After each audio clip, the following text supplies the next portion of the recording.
ਵਾਹਿਗੁਰੂ ਜੀ ਕਾ ਖਾਲਸਾ ਵਾਹਿਗੁਰੂ ਜੀ ਕੀ ਫਤਿਹ। Punjabi audio book YouTube channel ਸੁਣ ਰਹੇ ਸਾਰੇ ਸਰੋਤਿਆਂ ਨੂੰ ਮੇਰੇ ਸੁਤੰਤਰ ਕੌਰ ਵੱਲੋਂ ਪਿਆਰ ਭਰੀ ਸਤਿ ਸ਼੍ਰੀ ਅਕਾਲ। ਅੱਜ ਅਸੀਂ ਗਦਰੀ ਬਾਬੇ ਕੌਣ ਸਨ ਕਿਤਾਬ ਦਾ ਅਗਲਾ ਭਾਗ ਪੜ੍ਹਨ ਜਾ ਰਹੇ ਹਾਂ। ਲੇਖਕ ਅਜਮੇਰ ਸਿੰਘ। ਦੂਜਾ ਖੰਡ, ਹਿੰਦੀ ਕੌਮੀਅਤ ਦੀ ਨੁਕਸਾਨਦਾਰ ਧਾਰਨਾ। ਪ੍ਰਸ਼ਨ, ਤੁਹਾਡੀ ਗੱਲਬਾਤ 'ਚੋਂ ਇਹ ਪ੍ਰਭਾਵ ਬਣਦਾ ਹੈ ਕਿ ਤੁਸੀਂ ਇਹ ਗੱਲ ਮੰਨ ਕੇ ਚੱਲਦੇ ਹੋ ਕਿ ਗਦਰੀ ਬਾਬਿਆਂ ਦੀ ਕੁਝ ਮਾਮਲਿਆਂ ਵਿੱਚ ਸਮਝ ਪੂਰੀ ਤਰ੍ਹਾਂ ਸਪਸ਼ਟ ਤੇ ਪਰਿਪੱਕ ਨਹੀਂ ਸੀ। ਕੀ ਇਹ ਗਦਰੀ ਆਗੂਆਂ ਨੂੰ ਨੀਵੇਂ ਦਿਖਾਉਣ ਵਾਲੀ ਗੱਲ ਨਹੀਂ ਬਣ ਜਾਂਦੀ? ਉੱਤਰ, ਨਹੀਂ। ਇਸ ਮਾਮਲੇ ਨੂੰ ਯਥਾਰਥ ਮੁਖੀ ਹੋ ਕੇ ਦੇਖਣ ਤੇ ਸਮਝਣ ਦੀ ਲੋੜ ਹੈ। ਇੱਥੇ ਜੋ ਗੱਲ ਗਦਰੀ ਬਾਬਿਆਂ ਬਾਰੇ ਕਹੀ ਗਈ ਹੈ ਉਹ ਕਿਸੇ ਵੀ ਪੱਖੋਂ ਓਪਰੀ ਜਾਂ ਗੈਰ ਕੁਦਰਤੀ ਨਹੀਂ। ਵਿਚਾਰਾਂ ਅੰਦਰ ਸਪਸ਼ਟਤਾ ਤੇ ਪਰਿਪੱਕਤਾ ਇੱਕੋ ਦਮ ਕਦੇ ਵੀ ਨਹੀਂ ਆਉਂਦੀ। ਇਹ ਇੱਕ ਅਮਲ ਦੌਰਾਨ ਹੀ ਅਭਿਆਸ ਦੇ ਜ਼ਰੀਏ ਆਉਂਦੀ ਹੈ। ਇਹ ਸੱਚਾਈ ਹਰ ਵਿਅਕਤੀ ਤੇ ਹਰ ਲਹਿਰ ਦੇ ਆਗੂਆਂ ਉੱਤੇ ਪੂਰੀ ਢੁਕਵੀਂ ਹੈ। ਜਿਹੜੀ ਗੱਲ ਕੁਦਰਤੀ ਨਿਯਮ ਹੈ ਉਸ ਨੂੰ ਪ੍ਰਵਾਨ ਕਰ ਲੈਣ ਨਾਲ ਕੋਈ ਨੀਵਾਂ ਜਾਂ ਹੀਣਾ ਨਹੀਂ ਹੋ ਜਾਂਦਾ। ਇਸ ਦੇ ਉਲਟ ਇਸ ਸੱਚਾਈ ਨੂੰ ਪ੍ਰਵਾਨ ਨਾ ਕਰਨਾ ਝੂਠੇ ਘਮੰਡ ਦਾ ਪ੍ਰਗਟਾਵਾ ਕਰਨਾ ਹੈ। ਗਦਰੀ ਆਗੂਆਂ ਦੀਆਂ ਸਮੁੱਚੀਆਂ ਲਿਖਤਾਂ ਪੜ੍ਹਨ ਤੋਂ ਇਸ ਸਿੱਟੇ ਤੇ ਅਪੜਨਾ ਔਖਾ ਨਹੀਂ ਕਿ ਕੁਝ ਮਾਮਲਿਆਂ ਬਾਰੇ ਉਹਨਾਂ ਦੀ ਸਮਝ ਨਿਸ਼ਚਿਤ ਰੂਪ ਵਿੱਚ ਅਸਪਸ਼ਟ, ਅਪੂਰਨ ਤੇ ਘਚੋਲੇ ਗ੍ਰਸੀ ਸੀ। ਇਸ ਦੀ ਸਭ ਤੋਂ ਉਗੜਵੀਂ ਮਿਸਾਲ ਕੌਮੀਅਤ ਬਾਰੇ ਉਹਨਾਂ ਦੇ ਸਵੈ ਵਿਰੋਧੀ ਕਥਨ ਹਨ ਅਤੇ ਇਹ ਮਾਮਲਾ ਅਜਿਹਾ ਹੈ ਜਿਸ ਬਾਰੇ ਉਸ ਵਕਤ ਪੂਰੀ ਸਿਧਾਂਤਕ ਸਪਸ਼ਟਤਾ ਹੋਣੀ ਜੇਕਰ ਸੰਭਵ ਨਹੀਂ ਤਾਂ ਬੇਹੱਦ ਮੁਸ਼ਕਿਲ ਜ਼ਰੂਰ ਸੀ। ਜਿਵੇਂ ਕਿ ਹੁਣ ਤੱਕ ਦੇ ਅਮਲ ਨੇ ਸਾਬਿਤ ਕਰ ਦਿੱਤਾ ਹੈ ਕਿ ਕੌਮੀਅਤ ਅਤੇ ਕੌਮਵਾਦ ਦਾ ਮਾਮਲਾ ਜਿੰਨਾ ਗੁੰਝਲਦਾਰ ਹੈ ਉਨਾ ਹੀ ਛਲ ਭਰਿਆ ਹੈ। ਇਸ ਵਿੱਚ ਜਿੰਨੀਆਂ ਸਿਧਾਂਤਕ ਗੁੰਝਲਾਂ ਹਨ ਉਨੀਆਂ ਹੀ ਅਮਲੀ ਔਂਕੜਾਂ ਤੇ ਘੁੰਮਣ ਘੇਰੀਆਂ ਹਨ। ਇਸ ਵਿੱਚ ਵਿਅਕਤੀਆਂ ਦੇ ਲੀਹੋ ਥਿੜਕ ਜਾਣ ਦੇ ਬੇਸ਼ੁਮਾਰ ਖਤਰੇ ਹਨ। ਜਿਵੇਂ ਗੁਰਬਾਣੀ ਅੰਦਰ ਮਾਇਆ ਨੂੰ ਇਸ ਦੀ ਭਰਮਾਊ ਸਮਰੱਥਾ ਤੇ ਸ਼ਕਤੀ ਕਰਕੇ ਨਾਗਣੀ ਕਿਹਾ ਗਿਆ ਹੈ, ਠੀਕ ਉਵੇਂ ਕੌਮਵਾਦ ਜਾਂ ਰਾਸ਼ਟਰਵਾਦ ਨੂੰ ਆਧੁਨਿਕ ਜਗਤ ਦੀ ਸਭ ਤੋਂ ਵੱਡੀ ਰਾਜਸੀ ਬੁਰਾਈ ਕਿਹਾ ਜਾ ਸਕਦਾ ਹੈ। ਪਿਛਲੀਆਂ ਲਗਭਗ 2 ਸਦੀਆਂ ਦੇ ਦੌਰਾਨ ਦੁਨੀਆ ਅੰਦਰ ਜੋ ਵੀ ਵੱਡੀਆਂ ਖੂਨੀ ਜੰਗਾਂ ਲੜੀਆਂ ਗਈਆਂ ਹਨ ਅਤੇ ਜੋ ਵੀ ਵੱਡੇ ਮਨੁੱਖੀ ਕਤਲਾਮ ਹੋਏ ਹਨ, ਦੇਸ਼ਾਂ ਦਰਮਿਆਨ ਹੋਏ ਜਾਂ ਦੇਸ਼ਾਂ ਦੇ ਅੰਦਰ, ਉਹਨਾਂ ਸਾਰਿਆਂ ਦਾ ਸੰਬੰਧ ਸਿੱਧੇ ਜਾਂ ਅਸਿੱਧੇ ਰੂਪ ਵਿੱਚ ਰਾਸ਼ਟਰਵਾਦ ਨਾਲ ਜੁੜਿਆ ਹੋਇਆ ਹੈ। ਬਸਤੀਵਾਦ, ਸਾਮਰਾਜਵਾਦ, ਫਾਂਸੀਵਾਦ, ਨਾਜ਼ੀਵਾਦ ਵਰਗੇ ਕਿਸੇ ਵੀ ਨਾਮੁਰਾਦ ਰਾਜਸੀ ਵਰਤਾਰੇ ਨੂੰ ਰਾਸ਼ਟਰਵਾਦ ਦੇ ਹਵਾਲੇ ਬਗੈਰ ਸਮਝ ਸਕਣਾ ਨਾਮੁਮਕਿਨ ਹੈ। ਭਾਰਤ ਅੰਦਰ ਕਮਿਊਨਿਸਟ ਲਹਿਰ ਦੇ ਪਤਨ ਤੇ ਨਿਘਾਰ ਦੇ ਕਈ ਕਾਰਨਾਂ 'ਚੋਂ ਸਭ ਤੋਂ ਵੱਡਾ ਕਾਰਨ ਰਾਸ਼ਟਰਵਾਦ ਬਾਰੇ ਇਸ ਦੇ ਆਗੂਆਂ ਦੀ ਸਿਧਾਂਤਕ ਸਮਝ ਤੇ ਸੇਧ ਗਲਤ ਹੋਣਾ ਹੈ। ਇਹ ਸਿਧਾਂਤਕ ਕੁਰਾਹਾ ਹੀ ਪੰਜਾਬ ਅੰਦਰ ਸਿੱਖ ਖਾੜਕੂ ਸੰਘਰਸ਼ ਦੌਰਾਨ ਦਰਜਨਾਂ ਦੀ ਗਿਣਤੀ ਵਿੱਚ ਖੱਬੇ ਪੱਖੀ ਆਗੂਆਂ ਤੇ ਕਾਰਕੁਨਾਂ ਦੇ ਸਿੱਖ ਜੁਝਾਰੂਆਂ ਹੱਥੋਂ ਕਤਲ ਹੋ ਜਾਣ ਦੇ ਦੁਖਾਂਤ ਦਾ ਕਾਰਨ ਬਣਿਆ। ਇੰਨੇ ਅਹਿਮ ਤੇ ਗੁੰਝਲਦਾਰ ਮਾਮਲੇ ਬਾਰੇ ਬਹੁਤ ਵਿਸਥਾਰ ਵਿੱਚ ਚਰਚਾ ਕਰਨ ਦੀ ਲੋੜ ਹੈ, ਪਰ ਇੱਥੇ ਅਜਿਹੀ ਚਰਚਾ ਕਰ ਸਕਣੀ ਨਾ ਸੰਭਵ ਹੈ ਤੇ ਨਾ ਢੁਕਵੀਂ। ਮੈਂ ਆਪਣੀਆਂ ਪਹਿਲੀਆਂ ਕਿਤਾਬਾਂ ਵਿੱਚ ਇਸ ਮਾਮਲੇ ਦੇ ਅਲੱਗ-ਅਲੱਗ ਪਹਿਲੂਆਂ ਬਾਰੇ ਕੁਝ ਚਰਚਾ ਕਰ ਚੁੱਕਾ ਹਾਂ ਅਤੇ ਇਹ ਚਰਚਾ ਅਜੇ ਮੁਕੰਮਲ ਨਹੀਂ ਹੋਈ। ਲੋੜ ਮੁਤਾਬਿਕ ਇਸ ਬਾਰੇ ਭਵਿੱਖ ਅੰਦਰ ਹੋਰ ਵੀ ਚਰਚਾ ਹੁੰਦੀ ਰਹੇਗੀ, ਪਰ ਇੱਥੇ ਗਦਰੀ ਆਗੂਆਂ ਦੀਆਂ ਸਿਧਾਂਤਕ ਸੀਮਤਾਈਆਂ ਨੂੰ ਸਮਝਣ ਲਈ ਇਸ ਮਾਮਲੇ ਦੇ ਕੁਝ ਸਿਧਾਂਤਕ ਪਹਿਲੂਆਂ ਬਾਰੇ ਸੰਖੇਪ ਵਿੱਚ ਗੱਲ ਕਰਨੀ ਜ਼ਰੂਰੀ ਹੈ। ਗਦਰੀ ਬਾਬਿਆਂ ਦੀ ਸਿਧਾਂਤਕ ਉਕਾਈ। ਜਿਸ ਵੇਲੇ ਗਦਰ ਪਾਰਟੀ ਦਾ ਬੰਨ੍ਹਿਆ ਗਿਆ ਸੀ ਉਸ ਵੇਲੇ ਕੌਮੀਅਤ ਦੇ ਵਿਚਾਰ ਤੇ ਜਜ਼ਬੇ ਨੂੰ ਰਾਜਸੀ ਸੱਭਿਆਚਾਰ ਅੰਦਰ ਸਤਿਕਾਰ ਭਰਿਆ ਦਰਜਾ ਹਾਸਲ ਸੀ। ਇਹ ਜਜ਼ਬਾ ਕੌਮੀ ਆਜ਼ਾਦੀ ਤੇ ਤਰੱਕੀ ਦਾ ਸਾਧਨ ਤੇ ਜਾਮਣ ਮੰਨਿਆ ਜਾਂਦਾ ਸੀ।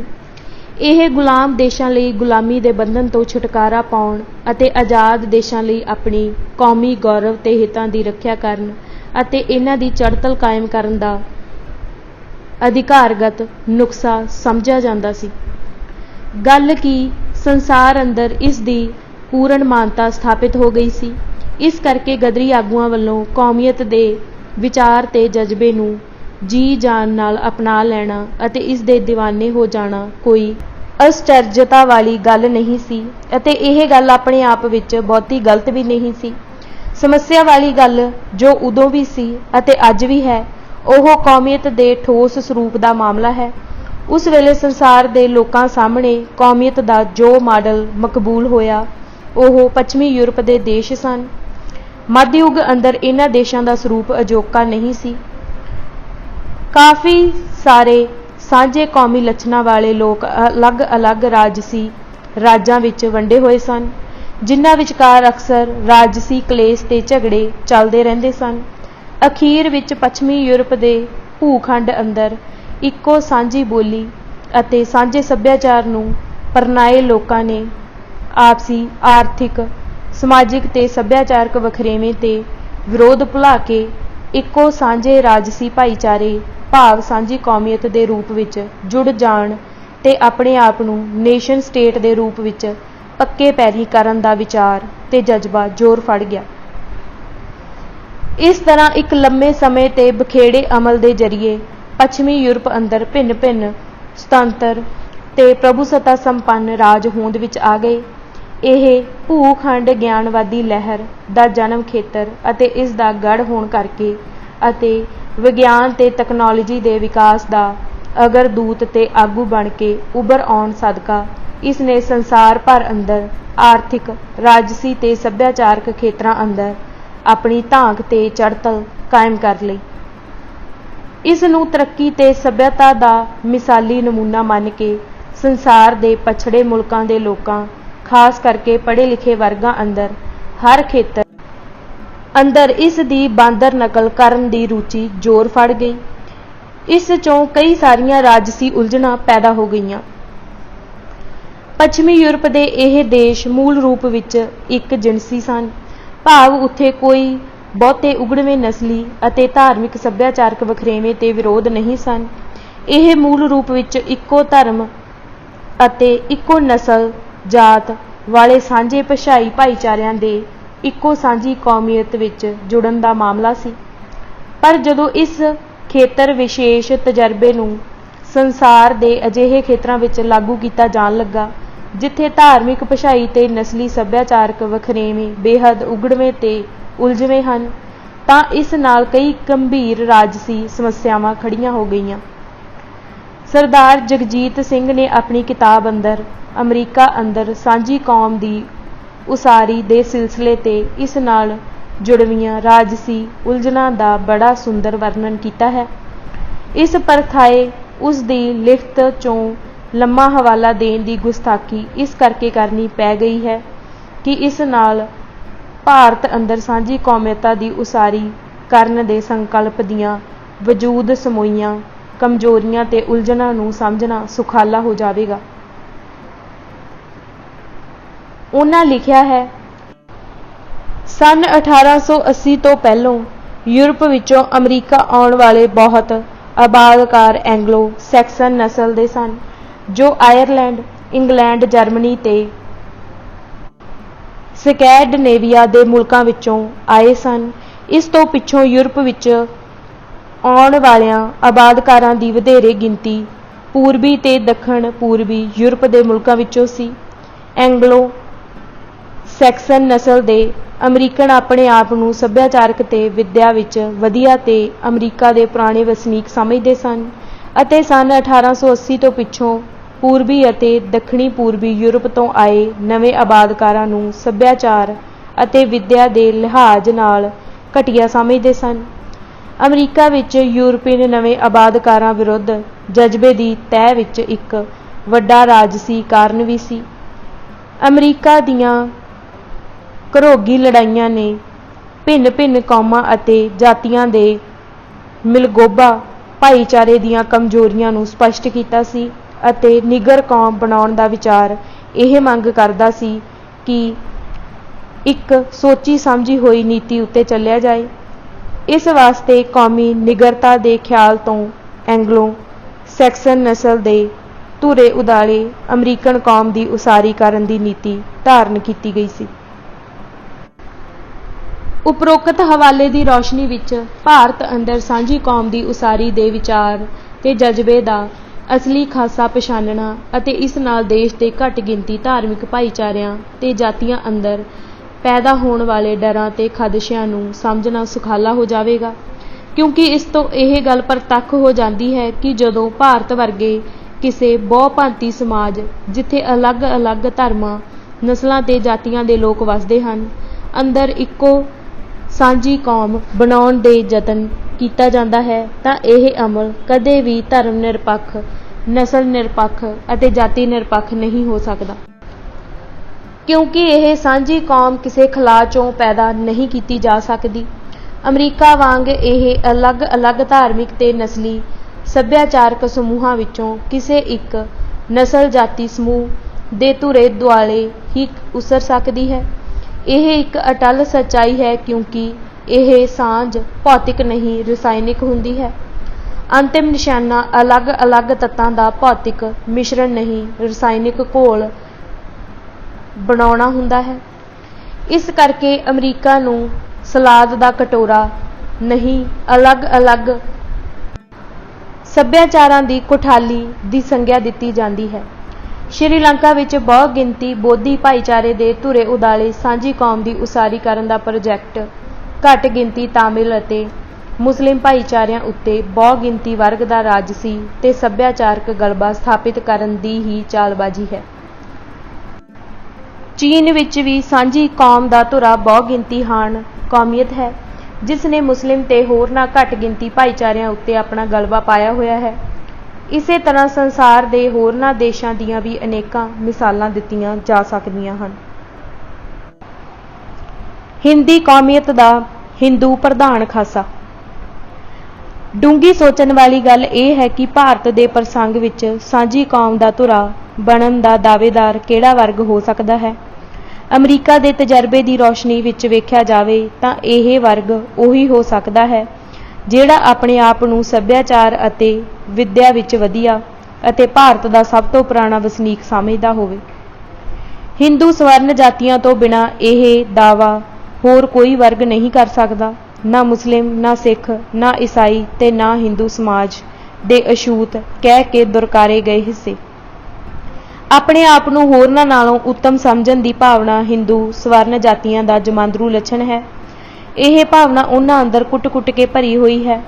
ਉਹਨਾਂ ਨੇ ਨਾ ਸਿਰਫ ਵਰਨ ਭੇਦ ਦੇ ਕਪਟਪੂਰਨ ਸਿਧਾਂਤ ਦੀ ਬਦੌਲਤ ਹਜ਼ਾਰਾਂ ਸਾਲ ਤੱਕ ਗਿਆਨ ਉੱਤੇ ਆਪਣੀ ਪਰੰਪਰਾਗਤ ਅਜਾਰੇਦਾਰੀ ਬਣਾਈ ਰੱਖੀ, ਸਗੋਂ ਅੰਗਰੇਜ਼ਾਂ ਦੇ ਭਾਰਤ ਉੱਤੇ ਕਾਬਜ਼ ਹੋ ਜਾਣ ਤੋਂ ਬਾਅਦ ਵੀ ਇਸ ਵਰਗ ਨੇ ਆਪਣੇ ਜਮਾਂਦਰੂ ਲੱਛਣ ਮੁਤਾਬਕ ਬਸਤੀਵਾਦ ਰਾਜ ਨਾਲ ਸਹਿਯੋਗ ਅਤੇ ਭਾਈਵਾਲੀ ਦੇ ਜ਼ਰੀਏ ਅੰਗਰੇਜ਼ੀ ਵਿੱਦਿਆ ਗ੍ਰਹਿਣ ਕਰਨ ਦਾ ਸਭ ਤੋਂ ਵੱਧ ਲਾਹਾ ਖੱਟਿਆ। ਅੰਗਰੇਜ਼ੀ ਰਾਜ ਸਭ ਤੋਂ ਪਹਿਲਾਂ ਕਿਉਂਕਿ ਬੰਗਾਲ ਵਿੱਚ ਕਾਇਮ ਹੋਇਆ, ਇਸ ਕਰਕੇ ਬੰਗਾਲੀ ਹਿੰਦੂ ਸਵਰਨ ਜਾਤੀਆਂ ਦੇ ਕੁਝ ਚੁਣਵੇਂ ਤੱਤਾਂ, ਖਾਸ ਕਰਕੇ ਬ੍ਰਾਹਮਣਾਂ ਨੇ ਅੰਗਰੇਜ਼ੀ ਵਿੱਦਿਆ ਗ੍ਰਹਿਣ ਕਰਨ ਵਿੱਚ ਸਭ ਨਾਲੋਂ ਵੱਧ ਫੁਰਤੀ ਕੀਤੀ ਅਤੇ ਇਸ ਮਾਮਲੇ ਵਿੱਚ ਉਹ ਬਾਕੀ ਖੇਤਰਾਂ ਤੇ ਵਰਗਾਂ ਤੋਂ ਕਿਤੇ ਅਗਾਂਹ ਲੰਘ ਗਏ। ਜਦੋਂ ਜਾ ਕੇ ਪੰਜਾਬ ਅੰਦਰ ਅੰਗਰੇਜ਼ੀ ਵਿੱਦਿਆ ਆਰੰਭ ਹੋਈ, ਉਸ ਵੇਲੇ ਤੱਕ ਤਾਂ ਬੰਗਾਲੀ ਬ੍ਰਾਹਮਣਾਂ ਤੇ ਉਹਨਾਂ ਦੀਆਂ ਸਹਿਯੋਗੀ ਦੂਸਰੀਆਂ ਸਵਰਨ ਜਾਤੀਆਂ ਦੀਆਂ 3 ਪੁਸ਼ਤਾਂ ਪੜ੍ਹ ਲਿਖ ਚੁੱਕੀਆਂ ਸਨ। ਭੱਦਰ ਲੋਕ ਦੇ ਨਾਂ ਨਾਲ ਜਾਣਿਆ ਜਾਂਦਾ ਇਹ ਬੰਗਾਲੀ ਬਾਬੂ ਤਬਕਾ ਹੀ ਸੀ ਜਿਹੜਾ ਭਾਰਤ ਅੰਦਰ ਰਾਸ਼ਟਰਵਾਦ ਦਾ ਅਗਰਦੂਤ ਬਣਿਆ। ਇਹ ਸੁਭਾਵਿਕ ਹੀ ਸੀ ਕਿ ਇਸ ਵੱਲੋਂ ਹਿੰਦੂ ਸਵਰਨ ਜਾਤੀਆਂ ਦੇ ਧੁਰੇ ਉਦਾਲੇ ਸਾਂਝੀ ਭਾਰਤੀ ਕੌਮ ਦੀ ਸਿਰਜਣਾ ਕਰਨ ਦਾ ਵਿਚਾਰ ਨਕਸ਼ਾ ਤਿਆਰ ਕੀਤਾ ਗਿਆ ਅਤੇ ਇਸ ਉੱਤੇ ਜ਼ੋਰ-ਸ਼ੋਰ ਨਾਲ ਸਰਗਰਮੀ ਵਿੱਢੀ ਗਈ। ਇਹ ਬੜੀ ਸੁਭਾਵਿਕ ਜਿਹੀ ਗੱਲ ਹੈ ਕਿ ਕੌਮ ਦੀ ਉਸਾਰੀ ਜਿਸ ਵਰਗ ਵਿਸ਼ੇਸ਼ ਦੇ ਧੁਰੇ ਦੁਆਲੇ ਹੁੰਦੀ ਹੈ, ਉਸਰਨ ਵੇਲੇ ਸਾਂਝੀ ਕੌਮ ਸੱਭਿਆਚਾਰ ਦਾ ਖਾਸਾ ਤੇ ਸਰੂਪ ਉਸ ਵਰਗ ਵਿਸ਼ੇਸ਼ ਦੇ ਧਰਮ ਤੇ ਸੱਭਿਆਚਾਰ ਤੋਂ ਹੀ ਨਿਰਧਾਰਿਤ ਹੁੰਦਾ ਹੈ। ਰਾਸ਼ਟਰਵਾਦੀ ਲਹਿਰ ਅੰਦਰ ਇਸ ਦਾ ਜ਼ਹੂਰ ਕੌਮੀ ਨਾਇਕਾਂ, ਨਿਸ਼ਾਨਾਂ, ਚਿੰਨ੍ਹਾਂ, ਰੂਪਕਾਂ, ਨਾਅਰਿਆਂ ਤੇ ਪੂਜਾ ਪ੍ਰਾਰਥਨਾ ਦੀਆਂ ਵਿਧੀਆਂ ਆਦਿ ਦੇ ਰੂਪ ਵਿੱਚ ਹੁੰਦਾ ਹੈ। ਲਹਿਰ ਦੇ ਜੇਤੂ ਹੋ ਜਾਣ ਉਪਰੰਤ ਰਾਜ ਦਾ ਸੱਭਿਆਚਾਰਕ ਤੱਤ ਸਾਰ ਇਸ ਦੀਆਂ ਰਾਜਸੀ ਸੰਸਥਾਵਾਂ ਤੇ ਸਰਕਾਰੀ ਭਾਸ਼ਾ ਦੇ ਰੂਪ ਵਿੱਚ ਅਤੇ ਚਿੰਨ੍ਹ ਖੇਤਰ ਅੰਦਰ ਕੌਮੀ ਨਾਇਕਾਂ, ਕੌਮੀ ਨਿਸ਼ਾਨਾਂ, ਰਹੁ ਰੀਤਾਂ, ਛੁੱਟੀਆਂ ਤੇ ਤਿੱਥਾਂ ਤਿਉਹਾਰਾਂ ਦੀ ਚੋਣ ਦੇ ਰੂਪ ਵਿੱਚ ਉਜਾਗਰ ਹੁੰਦਾ ਹੈ। ਇਸ ਰੌਸ਼ਨੀ ਵਿੱਚ ਵੇਖਿਆ ਗਦਰ ਪਾਰਟੀ ਵੱਲ ਅਪਣਾਏ ਗਏ ਚਿੰਨ੍ਹਾਂ ਤੇ ਨਾਅਰਿਆਂ ਦਾ ਹਿੰਦੂ ਖਾਸਾ ਸਾਫ਼ ਉਜਾਗਰ ਹੋ ਜਾਂਦਾ ਹੈ। ਪਾਰਟੀ ਦੇ ਦਫ਼ਤਰ ਦਾ ਨਾਂ ਯੁਗਾਂਤਰ ਆਸ਼ਰਮ ਰੱਖਣਾ, ਦੇਸ਼ ਵਾਸਤੇ ਭਾਰਤ ਮਾਤਾ ਦਾ ਰੂਪਕ ਵਰਤਣਾ, ਦੁਆ ਸਲਾਮ ਲਈ ਵੰਦੇ ਮਾਤਰਮ ਦੀ ਚੋਣ ਕਰਨੀ ਆਦਿ ਚੋਂ ਕਿਸੇ ਨੂੰ ਵੀ ਸਹੀ ਅਰਥਾਂ ਵਿੱਚ ਧਰਮ ਨਿਰਪੱਖ ਨਹੀਂ ਕਿਹਾ ਜਾ ਸਕਦਾ। ਸਾਰਿਆਂ ਦਾ ਜੋੜ ਤੋੜ ਹਿੰਦੂ ਧਰਮ ਤੇ ਪਰੰਪਰਾ ਨਾਲ ਬਹਿੰਦਾ ਹੈ। ਇਹ ਸਾਰੇ ਨਾਂ ਤੇ ਚਿੰਨ੍ਹ ਬੰਗਾਲੀ ਹਿੰਦੂ ਕੌਮ ਪ੍ਰਸਤਾਂ ਜੋ ਲਾ ਵਾਢਿਓਂ ਸਵਰਨ ਵਰਗਾਂ ਚੋਂ ਸਨ ਦੁਆਰਾ ਘੜੇ ਗਏ ਸਨ। ਗਦਰ ਪਾਰਟੀ ਅੰਦਰ ਇਹਨਾਂ ਦੀ ਘੁਸਪੈਠ ਲਾਲਾ ਹਰਦਿਆਲ ਦੇ ਮਾਰਫਤ ਹੋਈ ਸੀ। ਵੰਦੇ ਮਾਤਰਮ ਦਾ ਨਾਅਰਾ ਬੰਕਿਮ ਚੰਦਰ ਚੈਟਰਜੀ ਦੇ ਨਾਵਲ ਆਨੰਦ ਮਠ ਚੋਂ ਲਿਆ ਗਿਆ ਸੀ। ਇਸ ਨਾਵਲ ਅੰਦਰ ਹਿੰਦੂ ਧਰਮ ਦੀ ਸੰਸਕ੍ਰਿਤ ਦੀ ਬਹੁਤ ਹੀ ਅਸ਼ਲੀਲ ਢੰਗ ਨਾਲ ਜੈਕਾਰ ਕੀਤੀ ਗਈ ਹੈ ਅਤੇ ਇਸਲਾਮ ਅਤੇ ਮੁਸਲਿਮ ਭਾਈਚਾਰੇ ਦੀ ਖੁੱਲ੍ਹ ਕੇ ਭੰਡੀ ਕੀਤੀ ਗਈ ਹੈ। 20ਵੀਂ ਸਦੀ ਦੇ ਮੁੱਢਲੇ ਸਾਲਾਂ ਵਿੱਚ ਬੰਗਾਲ ਅੰਦਰ ਹਿੰਦੂ ਭੀੜਾਂ ਵੱਲੋਂ ਵੰਦੇ ਮਾਤਰਮ ਦੇ ਨਾਅਰੇ ਦੀ ਦੁਰਵਰਤੋਂ ਮੁਸਲਮਾਨਾਂ ਦੇ ਖਿਲਾਫ ਨਫ਼ਰਤ ਪ੍ਰਗਟਾਉਣ ਅਤੇ ਭੜਕਾਉਣ ਅਤੇ ਉਹਨਾਂ ਨੂੰ ਡਰਾਉਣ ਧਮਕਾਉਣ ਲਈ ਕੀਤੀ ਜਾਂਦੀ ਰਹੀ ਸੀ, ਜਿਸ ਕਰਕੇ ਇਹ ਨਾਅਰਾ ਹਿੰਦੂਆਂ ਤੇ ਮੁਸਲਮਾਨਾਂ ਵਿਚਕਾਰ ਫਸਾਦ ਕਰਾਉਣ ਦਾ ਕਾਰਨ ਬਣ ਗਿਆ ਸੀ। ਸੋ ਇਸ ਹਿਸਾਬ ਨਾਲ ਗਦਰ ਪਾਰਟੀ ਵੱਲੋਂ ਇਹਨਾਂ ਹਿੰਦੂ ਚਿੰਨ੍ਹਾਂ ਤੇ ਨਾਅਰਿਆਂ ਨੂੰ ਅਪਣਾਉਣਾ ਧਰਮ ਨਿਰਪੱਖਤਾ ਅਤੇ ਆਪਣੇ ਹੀ ਐਲਾਨੀਆਂ ਉਦੇਸ਼ਾਂ ਦੀ ਖੁੱਲ੍ਹੀ ਖਿਲਾਫ ਵਰਜੀ ਸੀ। ਇਹ ਜੋ ਦੇਸ਼ ਭਗਤੀ ਨੂੰ ਸਭ ਤੋਂ ਵੱਡਾ ਧਰਮ ਕਹਿਣ ਦੀ ਗੱਲ ਹੈ, ਇਹ ਧਾਰਨਾ ਸਭ ਤੋਂ ਪਹਿਲਾਂ ਬੰਕਿਮ ਚੰਦਰ ਚੈਟਰਜੀ ਨੇ ਇਜਾਦ ਕੀਤੀ ਸੀ। ਬਾਅਦ ਵਿੱਚ ਅਰਬਿੰਦੋ ਘੋਸ਼ ਤੋਂ ਲੈ ਕੇ ਸਵਾਮੀ ਵਿਵੇਕਾਨੰਦ ਤੱਕ ਭਾਰਤੀ ਰਾਸ਼ਟਰਵਾਦ ਦਾ ਪੜੁੱਲ ਬੰਨ੍ਹਣ ਵਾਲੀਆਂ ਸਾਰੀਆਂ ਪ੍ਰਮੁੱਖ ਹਿੰਦੂ ਹਸਤੀਆਂ ਨੇ ਇਸ ਧਾਰਨਾ ਦਾ ਅਲਾਪ ਕਰਨ ਦੀ ਰੀਤ ਪ੍ਰਚਲਿਤ ਕੀਤੀ। ਸਵਾਮੀ ਵਿਵੇਕਾਨੰਦ ਨੇ ਭਾਰਤ ਦੇ ਲੋਕਾਂ ਨੂੰ ਆਰਜੀ ਤੌਰ ਤੇ ਆਪਣੇ ਹੋਰ ਸਭਨਾਂ ਇਸ਼ਟਾਂ ਨੂੰ ਭੁਲਾ ਕੇ ਕੇਵਲ ਤੇ ਕੇਵਲ ਭਾਰਤ ਮਾਤਾ ਦੀ ਹੀ ਪੂਜਾ ਕਰਨ ਦਾ ਉਤੇਜਨਾ ਭਰਿਆ ਸੱਦਾ ਦਿੱਤਾ ਸੀ। ਲਾਲਾ ਹਰਦਿਆਲ ਤੇ ਹੋਰਨਾਂ ਹਿੰਦੂ ਕੌਮ ਪ੍ਰਸਤਾਂ ਨੇ ਗਦਰ ਪਾਰਟੀ ਅੰਦਰ ਇਹਨਾਂ ਹਿੰਦੂਵਾਦੀ ਧਾਰਨਾਵਾਂ ਨੂੰ ਪ੍ਰਚਲਿਤ ਕਰਨ ਵਿੱਚ ਉਚੇਚਾ ਉਤਸ਼ਾਹ ਦਿਖਾਇਆ। ਸੋ ਕੁਦਰਤੀ ਤੌਰ ਤੇ ਗਦਰੀ ਬਾਬਿਆਂ ਉੱਤੇ ਇਹਨਾਂ ਗੱਲਾਂ ਦਾ ਪ੍ਰਭਾਵ ਪਿਆ। ਪ੍ਰਸ਼ਨ: ਇੱਥੇ ਮਨ ਅੰਦਰ ਇੱਕ ਸਵਾਲ ਖੜਾ ਹੁੰਦਾ ਹੈ ਕਿ ਗਦਰੀ ਬਾਬੇ ਜਿਹੜੇ ਸਿੱਖੀ ਵਿੱਚ ਪੂਰੇ ਪਰਪੱਕ ਤੇ ਧਰਮ ਨਿਰਪੱਖਤਾ ਦੇ ਪੱਕੇ ਮੁਦਈ ਸਨ, ਉਹਨਾਂ ਨੇ ਇਹ ਗੱਲਾਂ ਕਿਵੇਂ ਪ੍ਰਵਾਨ ਕਰ ਲਈਆਂ?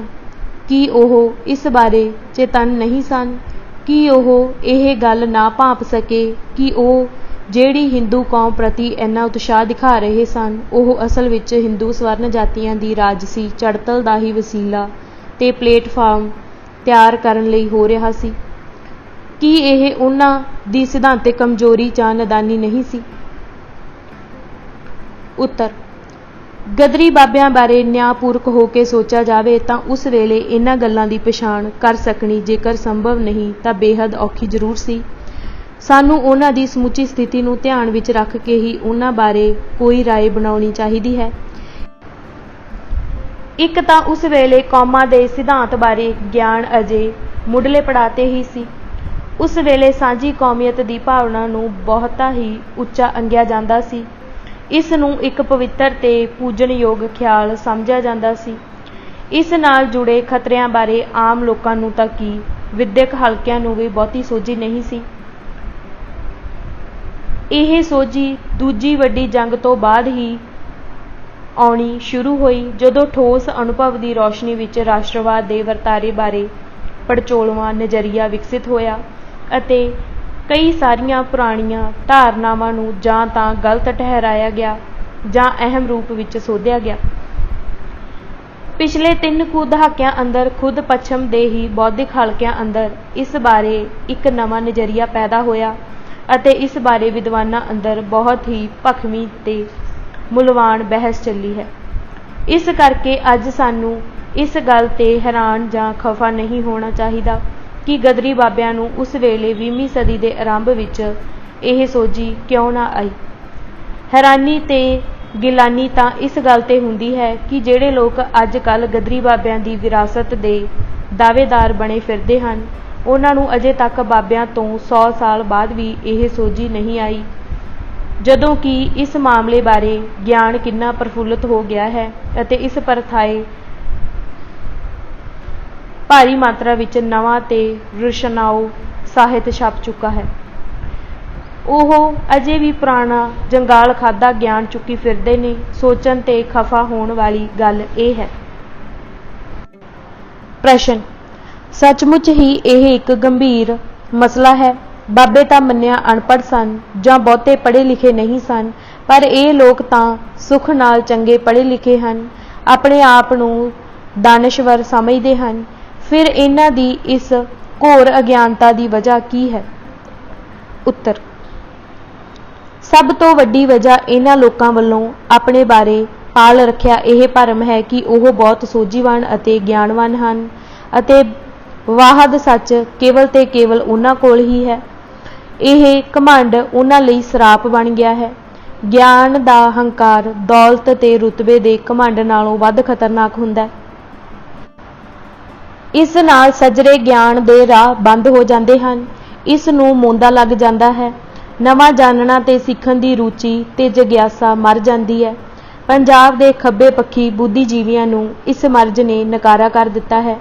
ਉਹ ਪੜ੍ਹਦੇ ਜ਼ਰੂਰ ਨੇ, ਪਰ ਅੱਖਾਂ ਉੱਤੇ ਖੋਪੇ ਲਾ ਕੇ ਤੇ ਮਨ ਦੇ ਦਰਵਾਜ਼ੇ ਬੰਦ ਕਰਕੇ ਪੜ੍ਹਦੇ ਨੇ। ਜੇਕਰ ਬੰਦੇ ਅੰਦਰ ਨਵਾਂ ਸਿੱਖਣ ਦੀ ਜਗਿਆਸਾ ਤੇ ਹਿੰਮਤ ਤੇ ਦਲੇਰੀ ਨਹੀਂ ਤਾਂ ਉਸ ਦਾ ਪੜ੍ਹਿਆ ਨਾ ਪੜ੍ਹਿਆ ਇੱਕ ਬਰਾਬਰ ਹੈ। ਕਾਂਤ, ਇੱਕ ਪ੍ਰਸਿੱਧ ਜਰਮਨ ਫਿਲਾਸਫਰ, ਨੇ ਕਿਹਾ ਸੀ, ਬੰਦੇ ਨੂੰ ਗਿਆਨ ਹਾਸਲ ਕਰਨ ਲਈ ਦਲੇਰੀ ਦਿਖਾਉਣੀ ਚਾਹੀਦੀ ਹੈ। ਮਾਓ ਜੇ ਤੁੰਗ ਨੇ ਆਪਣੇ ਪੈਰੋਕਾਰਾਂ ਨੂੰ ਵੰਗਾਰਿਆ ਸੀ, ਸੋਚਣ ਤੇ ਅਮਲ ਕਰਨ ਦੀ ਜੁਰਤ ਕਰੋ। Dare to think, dare to act, ਭਾਵ ਜੁਰਤ ਨਿਰਾ ਅਮਲ ਕਰਨ ਵਾਸਤੇ ਹੀ ਨਹੀਂ, ਸੋਚਣ ਵਾਸਤੇ ਵੀ ਚਾਹੀਦੀ ਹੈ। ਇਹ ਜੁਰਤ ਖਰੀ ਤੇ ਉੱਚ ਪਾਏ ਦੀ ਪ੍ਰਬੱਧਤਾ ਨਾਲ, ਅਚੁੱਕ ਨਿਸ਼ਠਾ ਨਾਲ ਹੀ ਆ ਸਕਦੀ ਹੈ। ਜਿਹੜੇ ਲੋਕਾਂ ਅੰਦਰੋਂ ਇਨਕਲਾਬੀ ਕਣ ਮਰ ਜਾਂਦਾ ਹੈ, ਇਨਕਲਾਬੀ ਜਜ਼ਬਾਤ ਦੇ ਸੋਮੇ ਮੁੱਕ ਜਾਂਦੇ ਹਨ ਅਤੇ ਜਿਹੜੇ ਸਥਾਪਤੀ ਨਾਲ ਸਮਝੌਤਾ ਕਰਨ ਅਤੇ ਇਸ ਦੀਆਂ ਰਹਿਮਤਾਂ ਮੰਨਣ ਤੇ ਨਿਆਮਤਾਂ ਭੋਗਣ ਦੇ ਆਦੀ ਹੋ ਜਾਂਦੇ ਹਨ, ਉਹ ਸਥਾਪਿਤ ਲੀਹਾਂ ਨਾਲੋਂ ਹਟ ਕੇ ਸੋਚਣ ਦੀ ਜੁਰਤ ਨਹੀਂ ਕਰ ਸਕਦੇ। ਲੀਹਾਂ ਨਾਲੋਂ ਹਟ ਕੇ ਸੋਚੇ ਬਿਨਾਂ ਗਿਆਨ ਨੂੰ ਨਵਿਆਇਆ ਨਹੀਂ ਜਾ ਸਕਦਾ। ਗਿਆਨ ਨੂੰ ਨਵਿਆਇਆ ਨਾ ਜਾਵੇ ਤਾਂ ਇਹ ਖੁੰਡਾ ਅਥਵਾ ਬੁੱਢਾ ਹੋ ਜਾਂਦਾ ਹੈ ਅਤੇ ਖੁੰਡਾ ਗਿਆਨ ਅਗਿਆਨਤਾ ਨਾਲੋਂ ਵੱਧ ਖਤਰਨਾਕ ਹੁੰਦਾ ਹੈ। ਗਦਰੀ ਬਾਬਿਆਂ ਅਤੇ ਉਹਨਾਂ ਦੇ ਅਖੌਤੀ ਵਾਰਸਾਂ ਵਿੱਚ ਇਹ ਫਰਕ ਹੈ। ਬਾਬੇ ਕੁਝ ਮਾਮਲਿਆਂ ਵਿੱਚ ਅਗਿਆਨੀ ਜ਼ਰੂਰ ਸਨ, ਪਰ ਉਹ ਝੂਠੇ ਗਿਆਨੀ ਨਹੀਂ ਸਨ। ਅਗਿਆਨੀ ਅੰਦਰ ਸਿੱਖਣ ਦੀ ਭਾਵਨਾ ਅਤੇ ਸੰਭਾਵਨਾ ਬਣੀ ਰਹਿੰਦੀ ਹੈ, ਪਰ ਝੂਠਾ ਗਿਆਨੀ ਨਵਾਂ ਸਿੱਖਣ, ਆਪਣੇ ਗਲਤ ਸਾਬਿਤ ਹੋਏ ਜਾਂ ਬੋਧੇ ਹੋ ਚੁੱਕੇ ਵਿਚਾਰਾਂ ਨੂੰ ਸੋਧਣ ਜਾਂ ਬਦਲਣ ਲਈ ਤਿਆਰ ਨਹੀਂ ਹੁੰਦਾ। ਅਜਿਹੇ ਲੋਕਾਂ ਉੱਤੇ ਫਾਰਸੀ ਦਾ ਇਹ ਅਖਾਣ ਪੂਰਾ ਢੁਕਦਾ ਹੈ, ਜਮੀ ਜੁੰਬਦ ਨਾ ਜੁੰਬਦ ਗੁਲ ਮੁਹੰਮਦ, ਭਾਵ ਜ਼ਮੀਨ ਹਿਲਦੀ ਏ ਤਾਂ ਪਈ ਹਿੱਲੇ, ਪਰ ਗੁਲ ਮੁਹੰਮਦ ਨਹੀਂ ਹਿੱਲੇਗਾ। ਸਿੱਖ ਖਾੜਕੂ ਸੰਘਰਸ਼ ਦੇ ਸਮੇਂ ਇੱਕ ਪੰਜਾਬੀ ਵਿਦਵਾਨ ਨੇ ਕੈਨੇਡਾ ਦੇ ਇੱਕ ਖੱਬੇ ਪੱਖੀ ਪ੍ਰਵਾਸੀ ਕਵੀ ਦੀਆਂ ਸਿੱਖ ਸੰਘਰਸ਼ ਤੋਂ ਚਿੜ ਕੇ ਲਿਖੀਆਂ ਕਵਿਤਾਵਾਂ ਦੀ ਪੜਚੋਲ ਕਰਦੇ ਹੋਏ ਸਮੂਹ ਖੱਬੇ ਪੱਖੀ ਬੁੱਧੀਜੀਵੀ ਵਰਗ ਦੇ ਬੌਧਿਕ ਖੋਖਲੇਪਣ ਉੱਤੇ ਕਰਾਰੀ ਚੋਟ ਕੀਤੀ ਸੀ। ਉਸ ਨੇ ਕਿਹਾ ਸੀ, ਸਤੇ ਹੇਠ ਤਹਿ ਦਰ, ਤਹਿ ਤੱਕ ਨਾ ਪੁੱਜਣਾ ਵੀ ਅਨਾਚਾਰ ਹੈ। ਇਸ ਅਨਾਚਾਰ ਦੇ ਦੋਸ਼ੀ ਉਹ ਲੋਕ ਹਨ ਜਿਨ੍ਹਾਂ ਨੂੰ ਅਮੂਰਤ ਵਿਚਾਰਧਾਰਾ ਜਾਂ ਸਹਿਤੀ ਸੂਝ ਦਾ ਰੱਬ ਜਿੰਨਾ ਆਸਰਾ ਹੈ। ਮਜ਼੍ਹਬੀ ਜਨੂਨੀਆਂ ਵਾਂਗ ਉਹਨਾਂ ਦਾ ਰਿਜ਼ਕ ਵੀ ਅੱਧੇ ਸੋਚ ਦੇ ਆਸਰੇ ਚੱਲਦਾ ਹੈ। ਸਭ ਜਾਣਦੇ ਹਨ ਕਿ ਅੱਧਾ ਸੱਚ ਪੂਰੇ ਝੂਠ ਨਾਲੋਂ ਵੱਧ ਖਤਰਨਾਕ ਹੁੰਦਾ ਹੈ। ਹੁਣ ਆਪਾਂ ਗਦਰੀ ਬਾਬਿਆਂ ਅਤੇ ਉਹਨਾਂ ਦੀ ਵਿਰਾਸਤ ਦੇ ਅਜੋਕੇ ਦਾਅਵੇਦਾਰਾਂ ਵਿੱਚ ਇੱਕ ਵੱਡੇ ਤੇ ਬੁਨਿਆਦੀ ਅੰਤਰ ਦੀ ਗੱਲ ਕਰਦੇ ਹਾਂ। ਤੀਜਾ ਖੰਡ ਅਮੂਰਤ ਵਿਚਾਰਧਾਰਾ ਤੇ ਕੁਦਰਤੀ ਜਜ਼ਬੇ। ਗਦਰੀ ਬਾਬਿਆਂ ਦੇ ਸਮੁੱਚੇ ਅਮਲ ਵਿਹਾਰ 'ਚੋਂ ਇਹ ਗੱਲ ਸਪਸ਼ਟ ਰੂਪਮਾਨ ਹੁੰਦੀ ਹੈ ਕਿ ਉਹਨਾਂ ਦੀਆਂ ਕੁਝ ਕੁ ਫਰਜ਼ੀ ਮਨੌਤਾਂ ਨੇ ਉਹਨਾਂ ਦੇ ਕੁਦਰਤੀ ਜਜ਼ਬਿਆਂ ਵਿਚਕਾਰ ਇੱਕ ਦਵੰਦ ਦੀ ਅਵਸਥਾ ਲਗਾਤਾਰ ਬਣੀ ਰਹੀ। ਉਹ ਰਸਮੀ ਤੌਰ ਤੇ ਸਰਬ ਸਾਂਝੀ ਹਿੰਦੀ ਕੌਮ ਦੀ ਧਾਰਨਾ ਵਿੱਚ ਆਸਥਾ ਪ੍ਰਗਟਾਉਂਦੇ ਸਨ। ਇਹ ਪੋਜੀਸ਼ਨ ਉਹਨਾਂ ਉੱਤੇ ਇੱਕ ਸਿਧਾਂਤਕ ਮਰਿਆਦਾ ਠੋਸਦੀ ਸੀ, ਜਿਸ ਅਨੁਸਾਰ ਉਹਨਾਂ ਨੂੰ ਧਰਮ ਨਿਰਲੇਪਤਾ ਵਿੱਚ ਆਪਣਾ ਯਕੀਨ ਵਾਰ-ਵਾਰ ਦ੍ਰਿੜਾਉਣਾ ਪੈਂਦਾ ਸੀ ਅਤੇ ਆਪਣੇ ਧਰਮ ਅਤੇ ਭਾਈਚਾਰੇ ਦੇ ਸਰੋਕਾਰਾਂ ਨੂੰ ਦੇਸ਼ ਦੀ ਆਜ਼ਾਦੀ ਦੇ ਵੱਡੇ ਸਰੋਕਾਰਾਂ ਦੇ ਅਧੀਨ ਰੱਖਣ ਦਾ ਜ਼ਾਹਰਾ ਅੰਦਾਜ਼ ਪ੍ਰਗਟਾਉਣਾ ਪੈਂਦਾ ਸੀ। ਉਹ ਆਪਣੀ ਇਮਾਨਦਾਰੀ ਅਤੇ ਸੁਹਿਰਦਤਾ ਕਰਕੇ ਇਸ ਮਾਮਲੇ ਬਾਰੇ ਬੇਹੱਦ ਸੰਵੇਦਨਸ਼ੀਲ ਤੇ ਸੁਚੇਤ ਸਨ, ਕਿਉਂਕਿ ਉਹ ਦੇਸ਼ ਦੀ ਆਜ਼ਾਦੀ ਦੇ ਕਾਜ ਨੂੰ ਸੱਚੇ ਦਿਲੋਂ ਸਮਰਪਿਤ ਸਨ। ਉਹਨਾਂ ਦਾ ਇਹ ਇਖਲਾਕੀ ਗੁਣ ਉਹਨਾਂ ਨੂੰ ਹਿੰਦੂ ਕੌਮ ਪ੍ਰਸਤਾਂ ਨਾਲੋਂ ਨਿਖੇੜਦਾ ਸੀ। ਹਿੰਦੂ ਕੌਮ ਪ੍ਰਸਤਾਂ ਦੀ ਦੇਸ਼ ਭਗਤੀ ਅੰਦਰ ਉਹਨਾਂ ਦੇ ਸੌੜੇ ਸੰਪਰਦਾਇਕ ਹਿੱਤ ਛੁਪੇ ਹੋਏ ਸਨ। ਉਹਨਾਂ ਦਾ ਅਸਲੀ ਸਰੋਕਾਰ ਹਿੰਦੂ ਧਰਮ ਅਤੇ ਸੰਸਕ੍ਰਿਤੀ ਦੀ ਚੜ੍ਹਤਲ ਤੇ ਚੌਧਰ ਹਸਤੀ ਕਾਇਮ ਕਰਨਾ ਸੀ। ਉਹਨਾਂ ਵਾਸਤੇ ਭਾਰਤੀ ਰਾਸ਼ਟਰਵਾਦ ਦਾ ਵਿਚਾਰ ਅਤੇ ਜਜ਼ਬਾ ਇੱਕ ਸੰਪਰਦਾਇਕ ਮਨੋਰਥ ਦੀ ਪੂਰਤੀ ਦਾ ਉਪਯੋਗੀ ਸੰਦ ਵਸੀਲਾ ਸੀ। ਉਹਨਾਂ ਦੇ ਦੇਸ਼ ਭਗਤੀ ਦੇ ਜਜ਼ਬੇ ਵਿੱਚ ਇਸ ਖੋਟ ਤੇ ਦੰਭ ਦੀ ਮਿਲਾਵਟ ਸੀ। ਉਹਨਾਂ ਦਾ ਧਰਮ ਨਿਰਪੱਖਤਾ ਦਾ ਦਾਅਵਾ ਅਤੇ ਅੰਦਾਜ਼ ਝੂਠਾ ਸੀ। ਉਹ ਇਸ ਬਾਰੇ ਚੇਤੰਨ ਸਨ, ਜਦ ਕਿ ਸਿੱਖ ਗਦਰੀਆਂ ਦੇ ਮਾਮਲੇ ਵਿੱਚ ਇਹ ਇੱਕ ਭੁਲੇਖਾ ਸੀ ਜਿਸ ਬਾਰੇ ਉਹ ਸੁਚੇਤ ਨਹੀਂ ਸਨ। ਸਿੱਖ ਗਦਰੀਆਂ ਅਤੇ ਹਿੰਦੂ ਕੌਮ ਪ੍ਰਸਤਾਂ ਦੋਵਾਂ ਦੇ ਹੀ ਠੋਸ ਵਿਹਾਰ ਤੋਂ ਇਹ ਸੱਚ ਸਹੀ ਹੁੰਦਾ ਹੈ ਕਿ ਇਨਕਲਾਬੀ ਲਹਿਰਾਂ ਦਾ ਲੇਖਾ ਜੋਖਾ ਕਰਨ ਵੇਲੇ ਇਹਨਾਂ ਦੀ ਅਮੂਰਤ ਵਿਚਾਰਧਾਰਾ ਨੂੰ ਹੀ ਆਧਾਰ ਨਹੀਂ ਬਣਾਇਆ ਜਾਣਾ ਚਾਹੀਦਾ, ਕਿਉਂਕਿ ਲਹਿਰਾਂ ਦਾ ਅਸਲਾ ਨਿਰਾ ਇਹਨਾਂ ਦੀ ਅਮੂਰਤ ਵਿਚਾਰਧਾਰਾ ਤੋਂ ਨਿਰਧਾਰਤ ਨਹੀਂ ਹੁੰਦਾ। ਇਸ ਮਾਮਲੇ ਵਿੱਚ ਸਭ ਤੋਂ ਅਹਿਮ ਤੱਤ ਉਹ ਮਨੁੱਖੀ ਪਾਤਰ ਹੁੰਦੇ ਹਨ ਜਿਹੜੇ ਅਮੂਰਤ ਵਿਚਾਰਾਂ ਨੂੰ ਅਮਲੀ ਜਾਮਾ ਪ੍ਰਦਾਨ ਕਰਦੇ ਹਨ।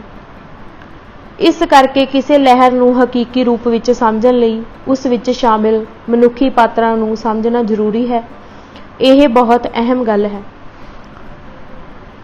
ਪ੍ਰਸ਼ਨ: ਪਰ ਕੀ ਕਿਸੇ ਲਹਿਰ ਦੀ ਮਨੁੱਖੀ ਤੱਥ ਸਮੱਗਰੀ ਨੂੰ ਇਸ ਦੀ ਵਿਚਾਰਧਾਰਾ ਨਾਲੋਂ ਨਿਖੇੜ ਕੇ ਸਮਝਿਆ ਜਾ ਸਕਦਾ ਹੈ? ਇਹ ਵਿਚਾਰਧਾਰਾ ਦੀ ਕਦਰ ਘਟਾਉਣ ਵਾਲੀ ਗੱਲ ਨਹੀਂ। ਉੱਤਰ: ਤੁਸੀਂ ਅਮਲੀ ਰੂਪ ਵਿੱਚ ਦੇਖੋ, ਇੱਕੋ ਹੀ ਲਹਿਰ ਅੰਦਰ ਅਤੇ ਇੱਕੋ ਹੀ ਅਮੂਰਤ ਵਿਚਾਰਧਾਰਾ ਨੂੰ ਪਰਨਾਏ ਅਲੱਗ-ਅਲੱਗ ਵਿਅਕਤੀਆਂ ਤੇ ਵਰਗਾਂ ਦੇ ਅਮਲੀ ਕਿਰਦਾਰਾਂ ਤੇ ਵਿਹਾਰ ਵਿੱਚ ਪੂਰੀ ਸਮਾਨਤਾ ਨਹੀਂ ਹੁੰਦੀ। ਇਸ ਵਿੱਚ ਉਗੜਵੇਂ ਵਖਰੇਵੇਂ ਹੁੰਦੇ ਹਨ। ਇਹਨਾਂ ਵਖਰੇਵਿਆਂ ਦਾ ਮੂਲ ਕਾਰਨ ਉਹਨਾਂ ਦੇ ਸ਼ਖਸੀ ਕਿਰਦਾਰਾਂ ਭਾਵ ਉਹਨਾਂ ਦੇ ਕੁਦਰਤੀ ਝੁਕਾਵਾਂ ਵਿੱਚ ਅੰਤਰਭੇਦ ਹੁੰਦੇ ਹਨ।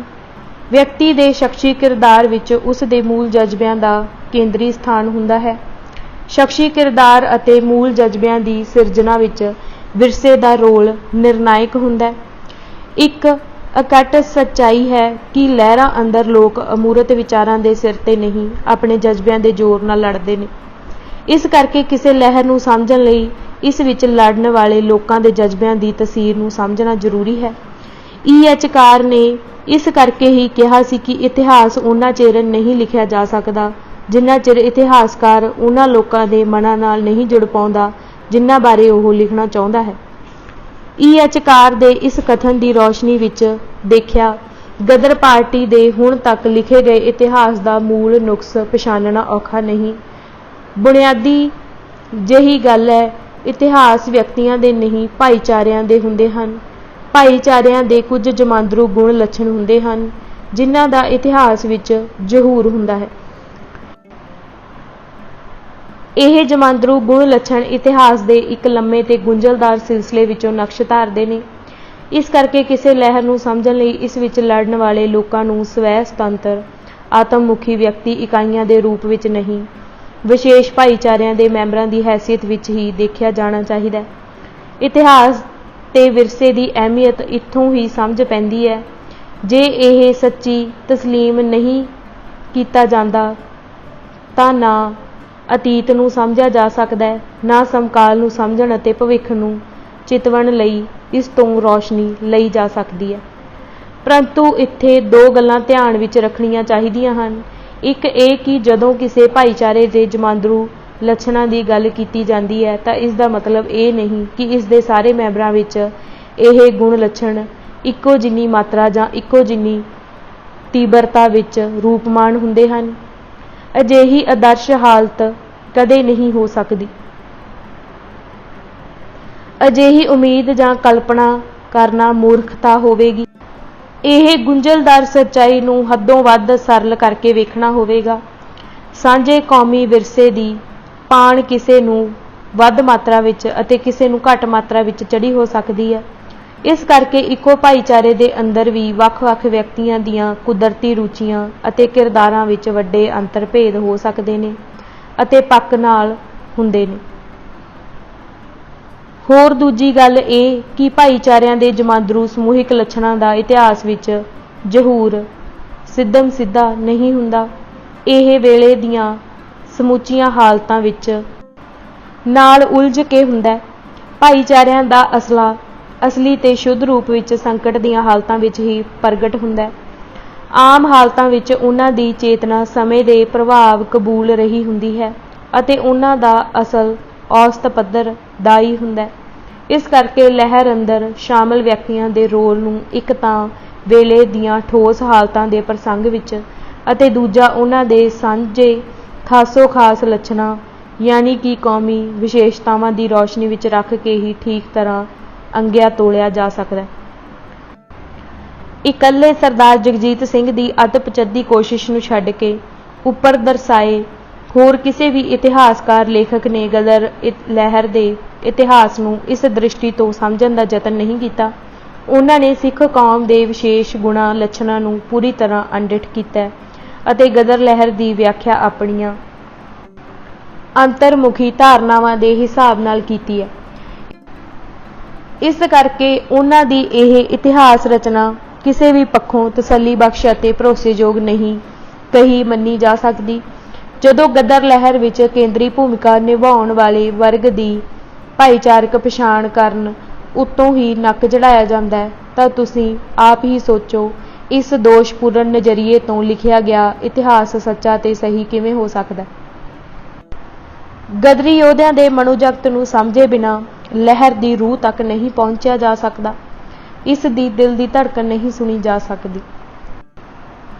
ਪ੍ਰਸ਼ਨ: ਤੁਹਾਡਾ ਕਹਿਣ ਦਾ ਭਾਵ ਹੈ ਕਿ ਗਦਰ ਲਹਿਰ ਨੂੰ ਸਹੀ ਰੂਪ ਵਿੱਚ ਸਮਝਣ ਲਈ ਇਸ ਦੀ ਅਮੂਰਤ ਵਿਚਾਰਧਾਰਾ ਨੂੰ ਨਿਰਣਾਇਕ ਤੱਤ ਨਹੀਂ ਮੰਨਿਆ ਜਾ ਸਕਦਾ। ਇਸ ਦੀ ਤੁਲਨਾ ਵਿੱਚ ਜਜ਼ਬਿਆਂ ਨੂੰ ਨਿਰਣਾਇਕ ਤੱਤ ਗਿਣਿਆ ਜਾਣਾ ਚਾਹੀਦਾ ਹੈ ਅਤੇ ਇਸ ਕਾਰਨ ਕਰਕੇ ਇਸ ਲਹਿਰ ਵਿੱਚ ਕੇਂਦਰੀ ਭੂਮਿਕਾ ਨਿਭਾਉਣ ਵਾਲੇ ਵਰਗਾਂ ਦੀ ਸਾਫ਼ ਅਤੇ ਨਿਖਰਵੇਂ ਰੂਪ ਵਿੱਚ ਭਾਈਚਾਰਕ ਪਛਾਣ ਦੀ ਨਿਸ਼ਾਨਦੇਹੀ ਕੀਤੀ ਜਾਣੀ ਚਾਹੀਦੀ ਹੈ। ਉੱਤਰ: ਬਿਲਕੁਲ। ਬੜੀ ਸਿੱਧੀ ਜਿਹੀ ਗੱਲ ਹੈ। ਜੇਕਰ ਅਮੂਰਤ ਵਿਚਾਰਧਾਰਾ ਦੀ ਤੁਲਨਾ ਵਿੱਚ ਜਜ਼ਬਿਆਂ ਨੂੰ ਨਿਰਣਾਇਕ ਤੱਤ ਨਹੀਂ ਮੰਨਿਆ ਜਾ ਸਕਦਾ ਤਾਂ ਕਿਸੇ ਲਹਿਰ ਦਾ ਇਤਿਹਾਸ ਲਿਖਣ ਦਾ ਕਾਰਜ ਸ਼ੁਗਲ ਜਿੰਨਾ ਸੁਖਾਲਾ ਹੋ ਜਾਂਦਾ। ਲਹਿਰ ਦੇ ਮਿੱਥੇ ਗਏ ਨਿਸ਼ਾਨਿਆਂ, ਉਦੇਸ਼ਾਂ ਅਤੇ ਅਸੂਲਾਂ ਦੀ ਸੂਚੀ ਬਣਾ ਲਓ। ਇਸ ਦੇ ਦਸਤਾਵੇਜ਼ਾਂ, ਬਿਆਨਾਂ ਤੇ ਮਤਿਆਂ ਦਾ ਚੱਠਾ ਤਿਆਰ ਕਰ ਲਓ। ਇਸ ਦੀਆਂ ਅਮਲੀ ਸਰਗਰਮੀਆਂ ਦੀ ਤਰਤੀਬਵਾਰ ਤਫਲੀਸ ਦੇ ਦਿਓ ਅਤੇ ਆਪਣੀਆਂ ਅੰਤਰਮੁਖੀ ਧਾਰਨਾਵਾਂ ਅਤੇ ਆਪਣੇ ਰੌ ਤੇ ਸ਼ੌਂਕ ਮੁਤਾਬਕ ਇਸ ਬਾਰੇ ਆਪਣੇ ਨਿਰਣੇ ਤੇ ਫਤਵੇ ਦੇ ਦਿਓ। ਬਸ ਮੁਕੰਮਲ ਇਤਿਹਾਸ ਸਿਰਜਿਆ ਗਿਆ। ਲਹਿਰ ਦੇ ਅੰਦਰ ਕੇਂਦਰੀ ਭੂਮਿਕਾ ਨਿਭਾਉਣ ਵਾਲੇ ਵਰਗ ਦੀ ਭਾਈਚਾਰਕ ਹਸਤੀ ਦੀ ਨਿਸ਼ਾਨਦੇਹੀ ਕਰਨ ਅਤੇ ਇਸ ਦੇ ਕੁਦਰਤੀ ਗੁਣਾਂ ਲੱਛਣਾਂ ਨੂੰ ਸਮਝਣ ਲਈ ਇਸ ਦੇ ਇਤਿਹਾਸ ਅਤੇ ਵਿਰਸੇ ਨੂੰ ਡੂੰਘਾ ਅਧਿਐਨ ਕਰਨ ਦਾ ਸਾਰਾ ਝੰਜਟ ਹੀ ਖਤਮ ਹੋ ਜਾਂਦਾ। ਕੁਦਰਤੀ ਹੈ ਕਿ ਇਸ ਨੁਕਸਾਨਦਾਰ ਦ੍ਰਿਸ਼ਟੀਕੋਣ ਤੋਂ ਗਦਰ ਲਹਿਰ ਦਾ ਜੋ ਇਤਿਹਾਸ ਲਿਖਿਆ ਗਿਆ ਉਹ ਲਹਿਰ ਨਾਲ ਸੰਬੰਧਿਤ ਅਹਿਮ ਤੱਥਾਂ ਤੇ ਵਰਤਾਰਿਆਂ ਦੀ ਸਹੀ ਵਿਆਖਿਆ ਕਰਨ ਵਿੱਚ ਬੁਰੀ ਤਰ੍ਹਾਂ ਨਾਕਾਮ ਹੋਇਆ। ਗਦਰ ਲਹਿਰ ਦਾ ਸਭ ਤੋਂ ਉਗੜਵਾਂ ਤੱਥ ਇਹ ਹੈ ਕਿ ਭਾਰਤ ਦੇ ਜਿਹੜੇ ਵਰਗ ਦੀ ਵਸੋਂ ਕਰੋੜਾਂ ਵਿੱਚ ਸੀ, ਉਸ ਵਿੱਚੋਂ ਤਾਂ ਲਹਿਰ ਵਿੱਚ ਮਸੀਂ ਦਰਜਨਾਂ ਦੀ ਸੰਖਿਆ ਵਿੱਚ ਹੀ ਲੋਕ ਸ਼ਾਮਿਲ ਹੋਏ ਅਤੇ ਜਿਹੜੇ ਵਰਗਾਂ ਦੀ ਵਸੋਂ ਸਿਰਫ ਲੱਖਾਂ ਵਿੱਚ ਸੀ, ਉਸ ਵਿੱਚੋਂ ਹਜ਼ਾਰਾਂ ਦੀ ਤਾਦਾਦ ਵਿੱਚ ਪਰਵਾਨੇ ਨਿੱਤਰ ਗਏ। ਐਡੀ ਵੱਡੀ ਅਸਮਾਨਤਾ ਦਾ ਕਾਰਨ ਕੋਈ ਮਾਮੂਲੀ ਤਾਂ ਨਹੀਂ ਹੋ ਸਕਦਾ। ਸੁਭਾਵਕ ਹੀ ਇਸ ਪਿੱਛੇ ਕੋਈ ਵੱਡਾ ਤੇ ਬੁਨਿਆਦੀ ਕਾਰਨ ਹੋਵੇਗਾ। ਜਿਹੜਾ ਵੀ ਵਿਦਵਾਨ ਇਸ ਕਾਰਨ ਦਾ ਪੂਰੀ ਇਮਾਨਦਾਰੀ ਨਾਲ ਪਤਾ ਲਗਾਉਣ ਦਾ ਯਤਨ ਕਰੇਗਾ, ਉਹ ਇਸ ਨਿਰਣੇ ਤੇ ਪਹੁੰਚਣ ਤੋਂ ਨਹੀਂ ਰਹਿ ਸਕਦਾ ਕਿ ਕਰੋੜਾਂ ਵਾਲਿਆਂ ਤੇ ਲੱਖਾਂ ਵਾਲਿਆਂ ਦੇ ਮਨਾਂ ਦੇ ਵਿਧਾਨ ਬਹੁਤ ਹੀ ਅਲੱਗ-ਅਲੱਗ ਨੇ। ਦੋਵਾਂ ਦੀਆਂ ਇਤਿਹਾਸਿਕ ਰਵਾਇਤਾਂ ਬਹੁਤ ਹੀ ਵੱਖੋ ਵੱਖਰੀਆਂ ਨੇ। ਇਸ ਕਰਕੇ ਇੱਕੋ ਜਿਹੀਆਂ ਬਾਹਰੀ ਹਾਲਤਾਂ ਦੋਵਾਂ ਅੰਦਰ ਅਲੱਗ-ਅਲੱਗ ਤਰ੍ਹਾਂ ਦਾ ਪ੍ਰਤੀਕਰਮ ਉਪਜਦੀਆਂ ਨੇ। ਜੇਕਰ ਕਿਸੇ ਵਿਦਵਾਨ ਨੂੰ ਇਸ ਭਾਸ਼ਾ ਵਿੱਚ ਗੱਲ ਕਰਨੀ ਫਿਰਕਾ ਪ੍ਰਸਤੀ ਨਜ਼ਰ ਆਉਂਦੀ ਹੈ, ਤਾਂ ਇਹ ਉਸ ਦੀ ਆਪਣੀ ਨਜ਼ਰ ਦਾ ਦੋਸ਼ ਹੈ। ਇਹ ਆਧੁਨਿਕਵਾਦੀ ਵਿਚਾਰਧਾਰਾ ਦੀ ਵਜ੍ਹਾ ਕਰਕੇ ਨਜ਼ਰ ਵਿੱਚ ਪਏ ਉਸ ਟੀਰ ਦਾ ਪ੍ਰਮਾਣ ਹੈ ਜਿਸ ਨਾਲ ਵਿਲੱਖਣਤਾ ਬੁਰੀ ਦਿਖਣ ਲੱਗ ਪੈਂਦੀ ਹੈ। ਸਿੱਖ ਕੌਮ ਦੇ ਵਿਸ਼ੇਸ਼ ਗੁਣ ਤੇ ਲੱਛਣ। ਪ੍ਰਸ਼ਨ: ਕੀ ਇਹ ਕਿਸੇ ਦੂਸਰੇ ਵਰਗ ਨੂੰ ਨੀਵਾਂ ਦਿਖਾਉਣ ਵਾਲੀ ਸੌੜੀ ਤੇ ਹੰਕਾਰੀ ਬਿਰਤੀ ਨਹੀਂ? ਸਿਧਾਂਤਕ ਮੁਹਾਵਰੇ ਵਿੱਚ ਗੱਲ ਕਰਨੀ ਹੋਵੇ ਤਾਂ ਕੀ ਇਹ ਐਸੈਂਸ਼ੀਅਲਿਜ਼ਮ ਨਹੀਂ? ਉੱਤਰ: ਨਹੀਂ, ਇਸ ਤਰ੍ਹਾਂ ਸੋਚਣਾ ਠੀਕ ਨਹੀਂ। ਇਹ ਜਿਹੜੀ ਆਧੁਨਿਕਵਾਦ ਦੀ ਭਾਸ਼ਾ ਹੈ ਨਾ, ਜਿਸ ਨੂੰ ਸਿਧਾਂਤਕ ਸ਼ਬਦਾਵਲੀ ਦਾ ਮਾਣਯੋਗ ਰੁਤਬਾ ਦਿੱਤਾ ਗਿਆ, ਇਹ ਬਹੁਤ ਗੜਬੜ ਕਰਦੀ ਹੈ। ਜਿਸ ਵਿਚਾਰ ਤੇ ਨਜ਼ਰੀਏ ਨੂੰ ਨਿੰਦਣਾ ਹੋਵੇ, ਉਸ ਨੂੰ ਕੋਈ ਹੇਠੀ ਭਰਿਆ ਨਾਂ ਦੇ ਦਿੱਤਾ ਜਾਂਦਾ ਹੈ। ਇਸ ਨਾਲ ਉਸ ਨੂੰ ਬਦਨਾਮ ਕਰਨਾ ਤੇ ਘੇਰਨਾ ਸੌਖਾ ਹੋ ਜਾਂਦਾ ਹੈ। ਇੱਕ ਸਾਬਕਾ ਖੱਬੇ ਪੱਖੀ ਵਿਦਵਾਨ ਦਲੀਪ ਸਿਮਿਓ ਨੇ ਆਪਣੇ ਹੰਢਾਏ ਤਜਰਬੇ ਦੇ ਆਧਾਰ ਤੇ ਖੱਬੇ ਪੱਖੀਆਂ ਦੀ ਇਸ ਬੌਧਿਕ ਕੁਰੀਤੀ ਦੀ ਠੀਕ ਪਛਾਣ ਕੀਤੀ ਹੈ ਕਿ ਉਹ ਨਵੇਂ ਵਿਚਾਰਾਂ ਉੱਤੇ ਨੱਕ ਚਾੜ੍ਹਦੇ ਨੇ ਅਤੇ ਉਹਨਾਂ ਨੇ ਇੱਕ ਅਜਿਹੀ ਭਾਸ਼ਾ ਸਿਰਜ ਲਈ ਹੈ ਜਿਹੜੀ ਉਹਨਾਂ ਦੀ ਸੱਚਾਈ ਤੋਂ ਟਾਲਾ ਵੱਟਣ ਵਿੱਚ ਮਦਦ ਕਰਦੀ ਹੈ। ਖੱਬੇ ਪੱਖੀਆਂ ਕੋਲ ਇਸ ਭਾਸ਼ਾ ਦਾ ਪੂਰਾ ਅਸਲਖਾਨਾ ਹੈ, ਜਿਵੇਂ ਫਿਰਕਾਪ੍ਰਸਤੀ, ਅੱਤਵਾਦ, ਵੱਖਵਾਦ, ਮੂਲਵਾਦ, ਰੂੜਵਾਦ, ਦਹਿਸ਼ਤਵਾਦ, ਪੁਰਾਤਨਵਾਦ, ਕੱਟੜਵਾਦ, ਫਾਂਸੀਵਾਦ, ਪਿਛਾਖੜਵਾਦ ਵਗੈਰਾ ਵਗੈਰਾ। ਇਹਨਾਂ ਦੇ ਹਿਸਾਬ ਨਾਲ ਬਾਬਾ ਭਕਨਾ ਉੱਤੇ ਐਸੈਂਸ਼ੀਅਲਿਜ਼ਮ ਦਾ ਦੋਸ਼ ਬੜੀ ਸੌਖ ਨਾਲ ਲਾਇਆ ਜਾ ਸਕਦਾ ਹੈ, ਕਿਉਂਕਿ ਬਾਬਾ ਜੀ ਸਿੱਖਾਂ ਦੇ ਕੁਦਰਤੀ ਗੁਣਾਂ ਦੀ ਵਡਿਆਈ ਕਰਦੇ ਲਿਖਦੇ ਨੇ। ਕੈਨੇਡਾ ਤੇ ਅਮਰੀਕਾ ਦੇ ਹਿੰਦੀਆਂ ਵਿੱਚ ਲਗਭਗ 100 ਪਿੱਛੇ 90 ਪੰਜਾਬੀ ਸਿੱਖ ਸਨ, ਜੋ ਕੁਦਰਤੀ ਤੌਰ ਤੇ ਪਰ ਹੀ ਅਕਸਰ ਬਹਾਦਰ ਤੇ ਦਲੇਰ ਹੁੰਦੇ ਹਨ। ਇਸੇ ਤਰ੍ਹਾਂ ਉਹ ਅੰਗਰੇਜ਼ਾਂ ਤੇ ਜਾਪਾਨੀਆਂ ਦੇ ਕੁਦਰਤੀ ਔਗੁਣਾਂ ਦਾ ਖੁਲਾਸਾ ਕਰਦੇ ਹਨ। ਅੰਗਰੇਜ਼ਾਂ ਤੇ ਜਾਪਾਨੀਆਂ ਦੀ ਕੱਟੜ ਕੌਮ ਪੂਜਾ ਅਕਸਰ ਸੰਸਾਰ ਵਿੱਚ ਮਸ਼ਹੂਰ ਹੈ। ਇਹ ਦੋਵੇਂ ਕੌਮਾਂ ਸਦਾ ਆਪਣੇ ਗੌਹ ਨੂੰ ਸਾਹਮਣੇ ਰੱਖਦੀਆਂ ਨੇ। ਸਚਿੰਦਰ ਨਾਥ ਸਨਿਆਲ ਦੀ ਵੀ ਸੁਣ ਲਵੋ। ਮੇਰੀ ਸਮਝ ਨਾਲ ਤਾਂ ਸਿੱਖ ਭਾਰਤ ਦੀ ਇੱਕ ਵਿਲੱਖਣ ਤੇ ਲਸਾਨੀ ਬਹਾਦਰ ਕੌਮ ਹੈ। ਭਾਰਤ ਦੀਆਂ ਅਨੇਕਾਂ ਕੌਮਾਂ ਨਾਲ ਮਿਲ ਜੁਲ ਕੇ ਮੈਂ ਇਹ ਸਮਝ ਸਕਿਆ ਹਾਂ ਕਿ ਸਿੱਖਾਂ ਵਾਂਗ ਮਜ਼ਬੂਤ, ਸਮਰੱਥ ਤੇ ਭਾਵੁਕ ਕੌਮ ਭਾਰਤ ਵਿੱਚ ਹੋਰ ਕੋਈ ਨਹੀਂ। ਪਰ ਸਭ ਨਾਲੋਂ ਹੈਰਾਨੀ ਵਾਲੀ ਤੇ ਅਹਿਮ ਗੱਲ ਇਹ ਹੈ ਕਿ ਸਿੱਖਾਂ ਦੀ ਵਿਲੱਖਣਤਾ ਤਾਂ ਕਾਰਲ ਮਾਰਕਸ ਨੇ ਵੀ ਮੰਨੀ ਹੈ। ਉਹ ਦੂਜੀ ਐਂਗਲੋ ਸਿੱਖ ਜੰਗ ਬਾਰੇ ਟਿੱਪਣੀ ਕਰਦਾ ਲਿਖਦਾ ਹੈ, ਗੱਫ ਦੀ ਇਹ ਮੂਰਖਤਾ ਹੀ ਸੀ ਜਿਸ ਨੇ ਇਹ ਸੋਚ ਲਿਆ ਸੀ ਕਿ ਸਿੱਖਾਂ ਨਾਲ ਦੱਖਣ ਦੇ ਦੂਜੇ ਹਿੰਦੂਆਂ ਵਾਂਗ ਹੀ ਰਾਈਫਲ ਦਾ ਕੁੰਦਾ ਦਿਖਾ ਕੇ ਸਭ ਕੁਝ ਹਾਸਲ ਕਰ ਸਕਦਾ ਹੈ। ਪ੍ਰਸ਼ਨ: ਮਾਰਕਸ ਬਾਰੇ ਅਜਿਹਾ ਪਹਿਲਾਂ ਤਾਂ ਕਦੇ ਨਹੀਂ ਪੜ੍ਹਿਆ ਜਾਂ ਸੁਣਿਆ। ਇਹ ਕਾਫੀ ਹੈਰਾਨੀਜਨਕ ਗੱਲ ਹੈ। ਮਾਰਕਸ ਦਾ ਇਹ ਕਥਨ ਤੁਸੀਂ ਕਿੱਥੇ ਪੜ੍ਹਿਆ? ਉੱਤਰ: ਮੈਂ ਆਪ ਨਹੀਂ ਪੜ੍ਹਿਆ। ਪੰਜਾਬੀ ਯੂਨੀਵਰਸਿਟੀ ਦੇ ਇੱਕ ਸਾਬਕਾ ਪ੍ਰੋਫੈਸਰ ਅਜਮੇਰ ਸਿੰਘ ਨੇ ਮਹਾਰਾਜਾ ਰਣਜੀਤ ਸਿੰਘ ਅਤੇ ਪੰਜਾਬੀ ਸਾਹਿਤ ਦੇ ਸਿਰਲੇਖ ਹੇਠ ਲਿਖੀ ਇੱਕ ਕਿਤਾਬ ਵਿੱਚ ਸਫ਼ਾ 107 ਉੱਤੇ ਇਸ ਦਾ ਹਵਾਲਾ ਦਿੱਤਾ ਹੈ। ਉਸ ਨੇ ਮਾਰਕਸ ਦੀ ਉਸ ਲਿਖਤ ਦਾ ਬਕਾਇਦਾ ਹਵਾਲਾ ਦਿੱਤਾ ਹੈ ਜਿੱਥੇ ਉਸ ਨੇ ਇਹ ਟੁੱਕ ਪੜ੍ਹੀ ਹੈ। ਕੁਝ ਵੀ ਹੋਵੇ, ਮਾਰਕਸ ਦੀ ਇਹ ਟਿੱਪਣੀ ਹੈ ਬੜੀ ਅਹਿਮ ਕਿ ਦੱਖਣ ਦੇ ਹਿੰਦੂਆਂ ਨੂੰ ਅੰਗਰੇਜ਼ਾਂ ਨੇ ਰਾਈਫਲਾਂ ਦੇ ਮੁੱਠੇ ਦਿਖਾ ਕੇ ਹੀ ਜੰਗਾਂ ਜਿੱਤ ਲਈਆਂ ਸਨ, ਪਰ ਜਿਹੜੀ ਕੌਮ ਦਾ ਜਨਮ ਹੀ ਖੰਡੇ ਦੀ ਧਾਰ ਵਿੱਚੋਂ ਹੋਇਆ ਸੀ, ਉਸ ਉੱਤੇ ਅੰਗਰੇਜ਼ਾਂ ਦਾ ਇਹ ਦਾਅ ਕਿਸ ਤਰ੍ਹਾਂ ਕਾਰਗਰ ਹੋ ਸਕਦਾ ਸੀ? ਜਿਹੜੀ ਸੱਚਾਈ ਹੈ ਤੁਸੀਂ ਉਸ ਤੋਂ ਮੁਨਕਰ ਕਿਵੇਂ ਹੋ ਸਕਦੇ ਹੋ? ਨਾਲੇ ਜੇਕਰ ਇੰਨੀ ਗੱਲ ਵੀ ਨਹੀਂ ਮੰਨਣੀ ਕਿ ਹਰ ਭਾਈਚਾਰੇ ਦੇ ਆਪਣੇ ਕੁਝ ਵਿਸ਼ੇਸ਼ ਲੱਛਣ ਹੁੰਦੇ ਨੇ, ਆਪਣੀ ਵਿਸ਼ੇਸ਼ ਪ੍ਰਕਿਰਤੀ ਜਾਂ ਸੁਭਾਅ ਹੁੰਦਾ ਏ, ਆਪਣੀ ਇੱਕ ਖਾਸ ਆਤਮਾ ਹੁੰਦੀ ਏ, ਤਾਂ ਫਿਰ ਅਲੱਗ-ਅਲੱਗ ਸੱਭਿਆਚਾਰਕ ਭਾਈਚਾਰਿਆਂ ਦੀ ਹੋਂਦ ਤੇ ਹਸਤੀ ਨੂੰ ਮੰਨਣ ਦਾ ਅਰਥ ਕੀ ਰਹਿ ਜਾਂਦਾ? ਸੱਭਿਆਚਾਰਕ ਵਖਰੇਵਿਆਂ ਦੀ ਹਕੀਕਤ ਨੂੰ ਮੰਨਣ ਦੀ ਅਮਲੀ ਮਹੱਤਤਾ ਕੀ ਰਹਿ ਜਾਂਦੀ ਹੈ? ਸੱਭਿਆਚਾਰਕ ਵੰਨ-ਸੁਵੰਨਤਾ ਦੇ ਮਾਇਨੇ ਕੀ ਰਹਿ ਜਾਂਦੇ ਨੇ? ਅਸਲ ਵਿੱਚ ਸੱਚਾਈ ਇਹ ਹੈ ਕਿ ਆਧੁਨਿਕਵਾਦੀ ਵਿਚਾਰਧਾਰਾ ਕਿਉਂਕਿ ਸੱਭਿਆਚਾਰਕ ਵਖਰੇਵਿਆਂ ਨੂੰ ਖਤਮ ਕਰਨ ਦਾ ਟੀਚਾ ਤੇ ਆਦਰਸ਼ ਮਿੱਥ ਕੇ ਚੱਲਦੀ ਹੈ, ਇਸ ਕਰਕੇ ਇਹ ਇਹਨਾਂ ਵਖਰੇਵਿਆਂ ਨੂੰ ਅਮਲ ਵਿੱਚ ਕੋਈ ਮਹੱਤਤਾ ਜਾਂ ਵੁਕਤ ਨਹੀਂ ਦਿੰਦੀ। ਅਸਲ ਵਿੱਚ ਇਸ ਦਾ ਟੀਚਾ ਸੱਭਿਆਚਾਰਕ ਵਿਲੱਖਣਤਾਵਾਂ ਨੂੰ ਖਤਮ ਕਰਨਾ ਹੈ। ਆਧੁਨਿਕਵਾਦੀ ਇਸ ਨੂੰ ਇਤਿਹਾਸਿਕ ਤੌਰ ਤੇ ਅਗਾਂਹ-ਵਧੂ ਕਦਮ ਸਮਝਦੇ ਨੇ। ਇਹ ਗੱਲ ਆਧੁਨਿਕਵਾਦੀਆਂ ਦੀਆਂ ਦੋਨੋਂ ਉਦਾਰਪੰਥੀ ਅਤੇ ਮਾਰਕਸਵਾਦੀ ਵੰਨਗੀਆਂ ਉੱਤੇ ਬਰਾਬਰ ਢੁਕਦੀ ਹੈ। ਇਸੇ ਕਰਕੇ ਕਾਰਲ ਮਾਰਕਸ ਨੇ ਅਤੇ ਉਸ ਨਾਲੋਂ ਵੱਧ ਕੇ ਉਹਦੇ ਸਾਥੀ ਫਰੈਡਰਿਕ ਏਂਗਲਜ਼ ਨੇ ਆਪਣੀਆਂ ਲਿਖਤਾਂ ਵਿੱਚ ਜਗ੍ਹਾ-ਜਗ੍ਹਾ ਪੂਰਬੀ ਯੂਰਪ ਦੇ ਛੋਟੇ ਅਤੇ ਉਹਨਾਂ ਵੱਲੋਂ ਅਸੱਭਿਅਕ ਕਹਿ ਕੇ ਤਿਰਸਕਾਰੇ ਗਏ ਕੌਮੀ ਭਾਈਚਾਰਿਆਂ ਪ੍ਰਤੀ ਘ੍ਰਿਣਾ ਅਤੇ ਅਸਹਿਣਸ਼ੀਲਤਾ ਦਾ ਬੇਬਾਕ ਇਜ਼ਹਾਰ ਕੀਤਾ।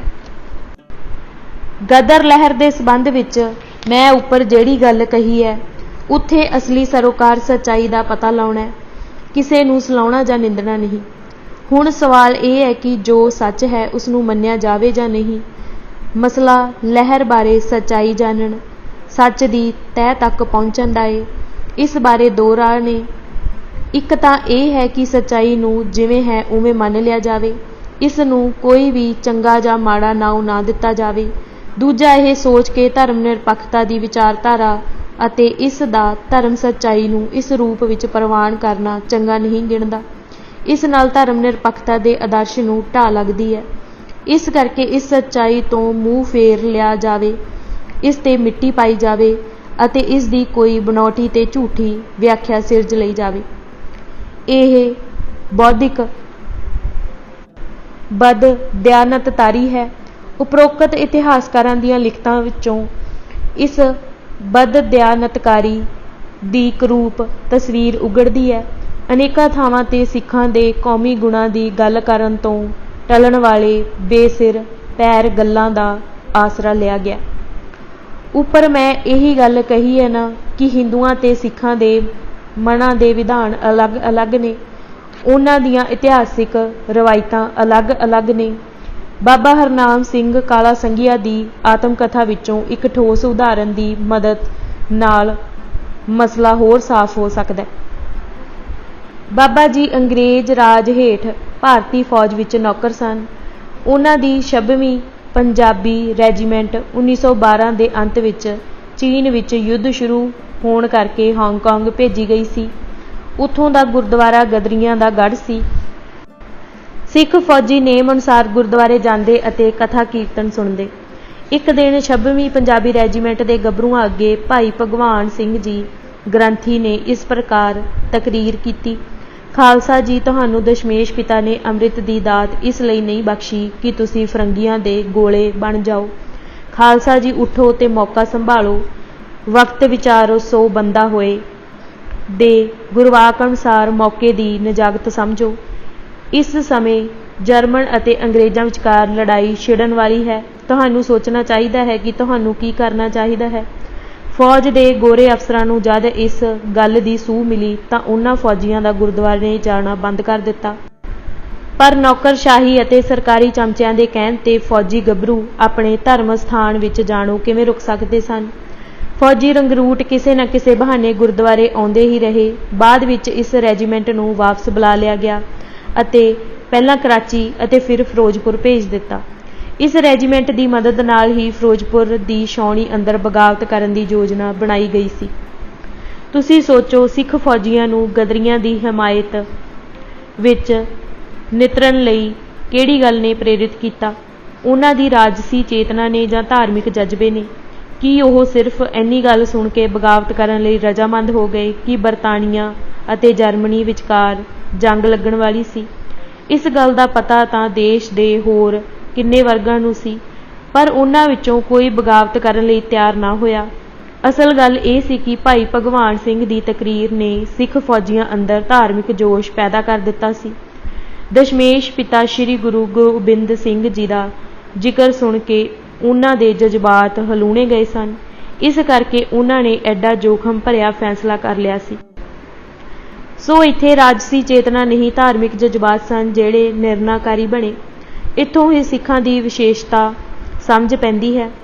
समकाली दौर अंदर दूसरे धार्मिक वर्गां हिंदुआं जां मुसलमानां अंदर अजिहा इनकलाबी प्रतिकर्म पैदा नहीं हो सकिया, क्योंकि उन्हां दे मनां दे विधान सिखां नालों अलग ने।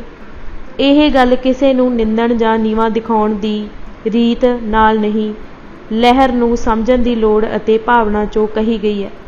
किसी नूं नीवां दिखाउण दी नीत नाल कही हुंदी तां जरूर गलत होनी सी। मेरी राम कहानी लिखण दा प्रसंग ते मनोरथ। तुसी बाबा भकना दी मेरी राम कहानी नूं पूरी नीज नाल पढ़ो। इस तो साफ पता चलता है कि यह कोई सुत्ते सिद्ध नहीं लिखी गई। यह कुछ लिखारियां वालों गदर लहर की असलीयत नूं विगाड़े जाण दीआं कोशिशां दे जवाब विच लिखी साफ मालूम हुंदी है। बाबा जी मुताबिक यह लिखत जेल विच बैठे हुए जेल दे कानूनां की उलंघना करके अते इस तरह होर भी दुखां दे खतरे सहेड़ के अते जाना जोखे विच पा के लिखी गई सी। आम हालतां विच कोई भी समझदार व्यक्ति बेलोड़ा खतरा मुल लैण दी नदानी नहीं करता। बाबा जी ने जेकर एडा वड्डा खतरा मुल लैण दा फैसला लिया तां स्पष्ट है कि उन्हां नूं अजिहा करन दी जरूरत महसूस होई होवेगी। किताब नूं थोड़ा जिहा ध्यान नाल पढ़ के साफ मालूम हो जाता है कि यह लोड़ उन्हां नूं इस करके महसूस होई कि कुछ लिखारियां द्वारा लहर बारे गलत बयानी करके भुलेखे खड़े करन दे यतन कीते जा रहे सन।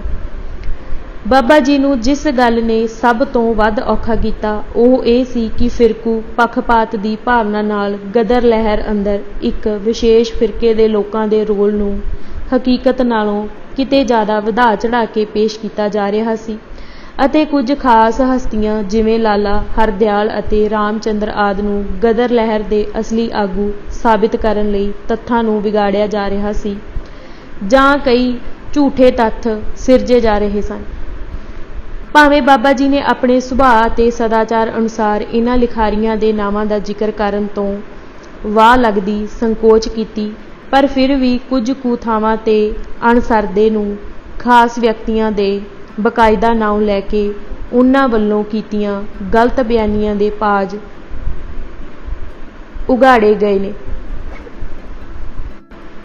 मिसाल वजों बाबा जी ने 2-3 थावां ते भाई परमानंद वल्लों हिंदू पुणे दे पक्षपात दे असर हेठ सिख भाईचारे नूं नीवां दिखाउण लई कीती झूठ बयानी दा पर्दाफाश कीता। इसे तरह उन्होंने लाला लाजपत राय दी सिख विरोधी फिरकू जैनीयत नूं भी करड़े हत्थीं लिया। ਉਹ गुस्से भरे अंदाज विच लिखते हैं, लाला लाजपत राय आदिका ने अमरीका दे हिंदियां खास करके सिखां बारे जो घृणा भरे लफ्ज अपनियां किताबां विच लिखे हैं, मेरी जांचे तां उन्हां ने पुज के भुलेखा खाधा है अते न्याय दे गल छुरी फेरी है। बाबा जी ने 2 थावां ते सचिंदर नाथ सनियाल वल्लों भुलेखे वस जां किसी होर कारणा करके गलत तत्थ बयान किए जाण दा भी तिखा नोटिस लिया। नोट करन वाली गल यह है कि बाबा जी नूं जिथे भी किसी गलत बयानी दे पिछे किसी कौम नूं बदनाम करन जां किसी कौम की सलाहत करन दी पक्षपाती भावना का आभास होया, उत्थे उन्हां ने तिखी नाराज़गी का प्रगटावा करदिआं खरवी भाषा वरतन तो गुरेज नहीं किया। जिवें जदों भाई परमानंद ने अपनी कौमी संगठन नां दी किताब विच सिख कौम नूं बदनाम करन अते हिंदू कौम की सलाहता करन दी मनशा नाल यह गल साबित करन दा खोटा यतन किया कि लाहौर साजिश केस विच हिंदुआं दे मुकाबले सिख ज़्यादा संख्या विच वादा माफ बने अते इस ਤੋਂ ਉਹਨਾਂ ਨੇ ਇਹ ਪ੍ਰਭਾਵ ਦੇਣ ਦਾ ਯਤਨ ਕੀਤਾ ਕਿ ਹਿੰਦੂ ਬਹਾਦਰ ਤੇ ਸਿੱਖ ਡਰਾਕਲ ਹਨ, ਤਾਂ ਬਾਬਾ ਭਕਨਾ ਨੇ ਨਾ ਸਿਰਫ ਠੋਸ ਤੱਥ ਦੇ ਕੇ ਪਰਮਾਨੰਦ ਦੇ ਇਸ ਫਿਰਕੂ ਦਾਅਵੇ ਦੀ ਫੂਕ ਕੱਢ ਦਿੱਤੀ, ਸਗੋਂ ਉਹਨਾਂ ਨੇ ਮੋੜਵੇਂ ਰੂਪ ਵਿੱਚ ਦਿੱਲੀ ਬੰਬ ਕਾਂਡ ਦਾ ਹਵਾਲਾ ਦੇ ਕੇ ਭਾਈ ਪਰਮਾਨੰਦ ਨੂੰ ਉਸ ਦੀ ਦਲੇਰ ਕੌਮ ਦੀ ਅਸਲੀ ਔਕਾਤ ਦਰਸਾਉਣ ਤੋਂ ਸੰਕੋਚ ਨਹੀਂ ਕੀਤਾ। ਇੱਥੇ ਬਾਬਾ ਜੀ ਵੱਲੋਂ ਵਰਤੀ ਸਮੁੱਚੀ ਸ਼ਬਦਾਵਲੀ 'ਚੋਂ ਪਰਮਾਨੰਦ ਦੇ ਫਿਰਕੂ ਢੰਗ ਨਾਲ ਉਹਨਾਂ ਦੇ ਸਿੱਖ ਜਜ਼ਬਾਤ ਨੂੰ ਪਹੁੰਚੇ ਘਾਤ ਦੀ ਸਾਫ਼ ਝਲਕ ਪੈਂਦੀ ਹੈ। ਅਸਲ ਵਿੱਚ ਸਿਰਫ ਇੱਥੇ ਹੀ ਨਹੀਂ, ਜਿੱਥੇ ਵੀ ਕਿਸੇ ਨੇ ਸਿੱਖ ਧਰਮ ਦੀ ਨਿਰਾਦਰੀ ਜਾਂ ਸਿੱਖ ਭਾਈਚਾਰੇ ਦੀ ਨਾਕਦਰੀ ਕਰਨ ਦਾ ਯਤਨ ਕੀਤਾ, ਗਦਰੀ ਬਾਬੇ ਉੱਥੇ ਰੋਹ ਵਿੱਚ ਆ ਕੇ ਆਪਣੇ ਧਰਮ ਅਤੇ ਭਾਈਚਾਰੇ ਦੀ ਰੱਖਿਆ ਲਈ ਤਣ ਜਾਂਦੇ ਸਨ। ਉਦੋਂ ਉਹ ਆਪਣੀ ਪੰਥ ਪ੍ਰਸਤੀ ਦਾ ਪ੍ਰਗਟਾਵਾ ਬੇਬਾਕ ਹੋ ਕੇ ਕਰਦੇ ਸਨ। ਇਸ ਦੀਆਂ ਦਰਜਨਾਂ ਉਦਾਹਰਨਾਂ ਦਿੱਤੀਆਂ ਜਾ ਸਕਦੀਆਂ ਨੇ। ਬਾਬਾ ਭਕਨਾ ਨੇ ਸੰਨ 1967 ਵਿੱਚ ਪ੍ਰਿੰਸੀਪਲ ਬਜਾਜ ਨਾਲ ਆਪਣੇ ਜੀਵਨ ਦੇ ਅਨੁਭਵ ਸਾਂਝੇ ਕਰਦੇ ਹੋਏ ਦੱਸਿਆ ਸੀ ਕਿ ਲਾਹੌਰ ਕੇਸ ਵਿੱਚ ਜਦੋਂ ਸਾਨੂੰ ਮੌਤ ਦੀ ਸਜ਼ਾ ਹੋਈ ਤਾਂ ਅਸੀਂ ਫੈਸਲਾ ਕੀਤਾ ਕਿ ਜੇਲ੍ਹ ਵਿੱਚ ਟੋਪੀ ਨਹੀਂ ਪਾਉਣੀ, ਕਿਉਂਕਿ ਇਹ ਸਿੱਖੀ ਰਹਿਤ ਦੇ ਖਿਲਾਫ ਹੈ। ਪ੍ਰਸ਼ਨ ਵਿੱਚੋਂ ਟੋਕ ਕੇ, ਪਰ ਇੱਕ ਖੱਬੇ ਪੱਖੀ ਵਿਦਵਾਨ ਡਾਕਟਰ ਰਘਬੀਰ ਸਿੰਘ ਸਿਰਜਣਾ ਨੇ ਤਾਂ ਇਸ ਟੋਪੀ ਵਾਲੇ ਮਸਲੇ ਨੂੰ ਧਾਰਮਿਕ ਮੁੱਦਾ ਮੰਨਣ ਤੋਂ ਇਨਕਾਰ ਕੀਤਾ ਹੈ। ਉਹ ਤਾਂ ਪੱਗ ਨੂੰ ਰਾਸ਼ਟਰੀ ਪੱਤ ਦਾ ਪ੍ਰਤੀਕ ਦੱਸਦਾ ਹੈ। ਉੱਤਰ, ਤੁਸੀਂ ਆਪ ਹੀ ਨਿਰਣਾ ਕਰੋ। ਬਾਬਾ ਭਕਨਾ ਤੇ ਡਾਕਟਰ ਰਘਬੀਰ ਸਿੰਘ ਵਿੱਚੋਂ ਸਾਨੂੰ ਕਿਸ ਦੀ ਗੱਲ ਤੇ ਯਕੀਨ ਕਰਨਾ ਚਾਹੀਦਾ ਹੈ? ਬਾਬਾ ਜੀ ਜੋ ਕਹਿੰਦੇ ਸਨ ਉਹ ਨਿਸ਼ਕਪਟ ਭਾਵਨਾ ਨਾਲ ਕੁਦਰਤੀ ਜਜ਼ਬੇ ਅਧੀਨ ਕਹਿੰਦੇ ਹਨ। ਡਾਕਟਰ ਰਘਬੀਰ ਸਿੰਘ ਜਾਂ ਹੋਰ ਕੋਈ ਵੀ ਖੱਬੇ ਪੱਖੀ ਵਿਦਵਾਨ ਜੋ ਲਿਖਦਾ ਹੈ, ਉਹ ਇੱਕ ਖਾਸ ਵਿਚਾਰਧਾਰਾ ਦੇ ਪ੍ਰਭਾਵ ਅਧੀਨ ਅਤੇ ਉਸ ਦੀ ਲੋੜ ਤੇ ਮਰਿਆਦਾ ਦੇ ਅਨੁਸਾਰ ਲਿਖਦਾ ਹੈ। ਹੁਣ ਤੁਸੀਂ ਆਪ ਹੀ ਅਨੁਮਾਨ ਲਾ ਲਓ ਕਿ ਦੋਵਾਂ ਵਿੱਚੋਂ ਸੱਚਾ ਕੌਣ ਹੋ ਸਕਦਾ ਹੈ। ਡਾਕਟਰ ਰਘਬੀਰ ਸਿੰਘ ਨੂੰ ਪੁੱਛਿਆ ਜਾ ਸਕਦਾ ਹੈ ਕਿ ਜੇਕਰ ਪੱਗ ਸਿੱਖਾਂ ਦੀ ਧਾਰਮਿਕ ਰਹਿਤ ਨਾਲ ਨਹੀਂ, ਰਾਸ਼ਟਰੀ ਪੱਤ ਨਾਲ ਜੁੜੀ ਹੋਈ ਹੈ, ਤਾਂ ਇਸ ਰਾਸ਼ਟਰੀ ਪੱਤ ਲਈ ਸਿੱਖਾਂ ਨੂੰ ਹੀ ਨੰਗੇ ਧੜ ਕਿਉਂ ਲੜਨਾ ਪਿਆ? ਜੇਲ੍ਹਾਂ ਦੀ ਗੱਲ ਹੋਵੇ ਜਾਂ ਬਗਾਨੇ ਮੁਲਕਾਂ ਦੀ, ਕਿਸੇ ਵੀ ਜਗ੍ਹਾ ਇਹ ਲੜਾਈ ਗੈਰ ਸਿੱਖ ਵਰਗਾਂ ਨੇ ਕਿਉਂ ਨਾ ਲੜੀ? ਕੀ ਇੱਕ ਵੀ ਮਿਸਾਲ ਅਜਿਹੀ ਹੈ ਜਦ ਸਿੱਖਾਂ ਨੂੰ ਛੱਡ ਕੇ ਦੇਸ਼ ਦੇ ਹੋਰ ਕਿਸੇ ਵਰਗ ਨੇ, ਹਿੰਦੂ ਹੋਵੇ ਜਾਂ ਮੁਸਲਮਾਨ, ਈਸਾਈ ਹੋਵੇ ਜਾਂ ਬੋਧੀ, ਖੱਬੇ ਪੱਖੀ ਹੋਵੇ ਜਾਂ ਗਾਂਧੀਵਾਦੀ, ਪੱਗ ਦੇ ਮਸਲੇ ਨੂੰ ਰਾਸ਼ਟਰੀ ਪੱਤ ਦਾ ਮੁੱਦਾ ਮੰਨ ਕੇ ਜ਼ਿੰਦਗੀ ਮੌਤ ਦੀ ਲੜਾਈ ਲੜੀ ਹੋਵੇ? ਗਾਂਧੀ ਨੇ ਤਾਂ ਪੂਨਾ ਜੇਲ੍ਹ ਅੰਦਰ ਦਸਤਾਰ ਦੇ ਮੁੱਦੇ ਤੇ ਲੜਾਈ ਲੜ ਰਹੇ ਸਿੱਖ ਗਦਰੀਆਂ ਦੀ ਮਦਦ ਕਰਨ ਤੋਂ ਇਹ ਕਹਿ ਕੇ ਇਨਕਾਰ ਕਰ ਦਿੱਤਾ ਸੀ ਕਿ ਇਹ ਸਿੱਖਾਂ ਦਾ ਧਾਰਮਿਕ ਮਾਮਲਾ ਹੈ। ਸੋ ਅਜਿਹੀਆਂ ਬੇਥਵੀਆਂ ਗੱਲਾਂ ਤੰਗ ਸੋਚ ਵਿੱਚੋਂ ਨਿਕਲਦੀਆਂ ਨੇ। ਖੱਬੇ ਪੱਖੀ ਵਿਦਵਾਨਾਂ ਵੱਲੋਂ ਕੀਤੇ ਅਨਾਚਾਰ ਦੀ ਇਹ ਇਕਲੌਤੀ ਉਦਾਹਰਣ ਨਹੀਂ, ਇਸ ਭਾਂਤ ਦੀਆਂ ਮਿਸਾਲਾਂ ਬੇਸ਼ੁਮਾਰ ਹਨ। ਇਹ ਹਰ ਮਸਲੇ ਤੇ ਘਟਨਾ ਨੂੰ ਧਰਮ ਨਿਰਲੇਪ ਰਾਸ਼ਟਰਵਾਦ ਦੇ ਸਿਧਾਂਤਕ ਫਰੇਮ ਵਿੱਚ ਫਿੱਟ ਕਰਨ ਦਾ ਜਨੂੰਨ ਹੈ। ਜਨੂੰਨ ਕੋਈ ਵੀ ਹੋਵੇ, ਧਾਰਮਿਕ ਜਾਂ ਸੈਕੂਲਰ, ਬੰਦੇ ਨੂੰ ਵਿਵੇਕਸ਼ੀਲ ਨਹੀਂ ਰਹਿਣ ਦਿੰਦਾ। ਇਹ ਪੱਕੀ ਗੱਲ ਹੈ। ਆਸ਼ੀਸ਼ ਨੰਦੀ ਨੇ ਇਸ ਨੂੰ ਮਨੋਰੋਗ ਕਿਹਾ ਹੈ। ਅੱਜ ਅਸੀਂ ਗਦਰੀ ਬਾਬੇ ਕੌਣ ਸਨ ਕਿਤਾਬ ਦੇ 116 ਪੰਨੇ ਪੜ੍ਹ ਚੁੱਕੇ ਹਾਂ। ਬਾਕੀ ਦੀ ਕਿਤਾਬ ਅਸੀਂ ਅਗਲੇ ਭਾਗ ਵਿੱਚ ਪੜ੍ਹਾਂਗੇ। ਵਾਹਿਗੁਰੂ ਜੀ ਕਾ ਖਾਲਸਾ, ਵਾਹਿਗੁਰੂ ਜੀ ਕੀ ਫਤਿਹ।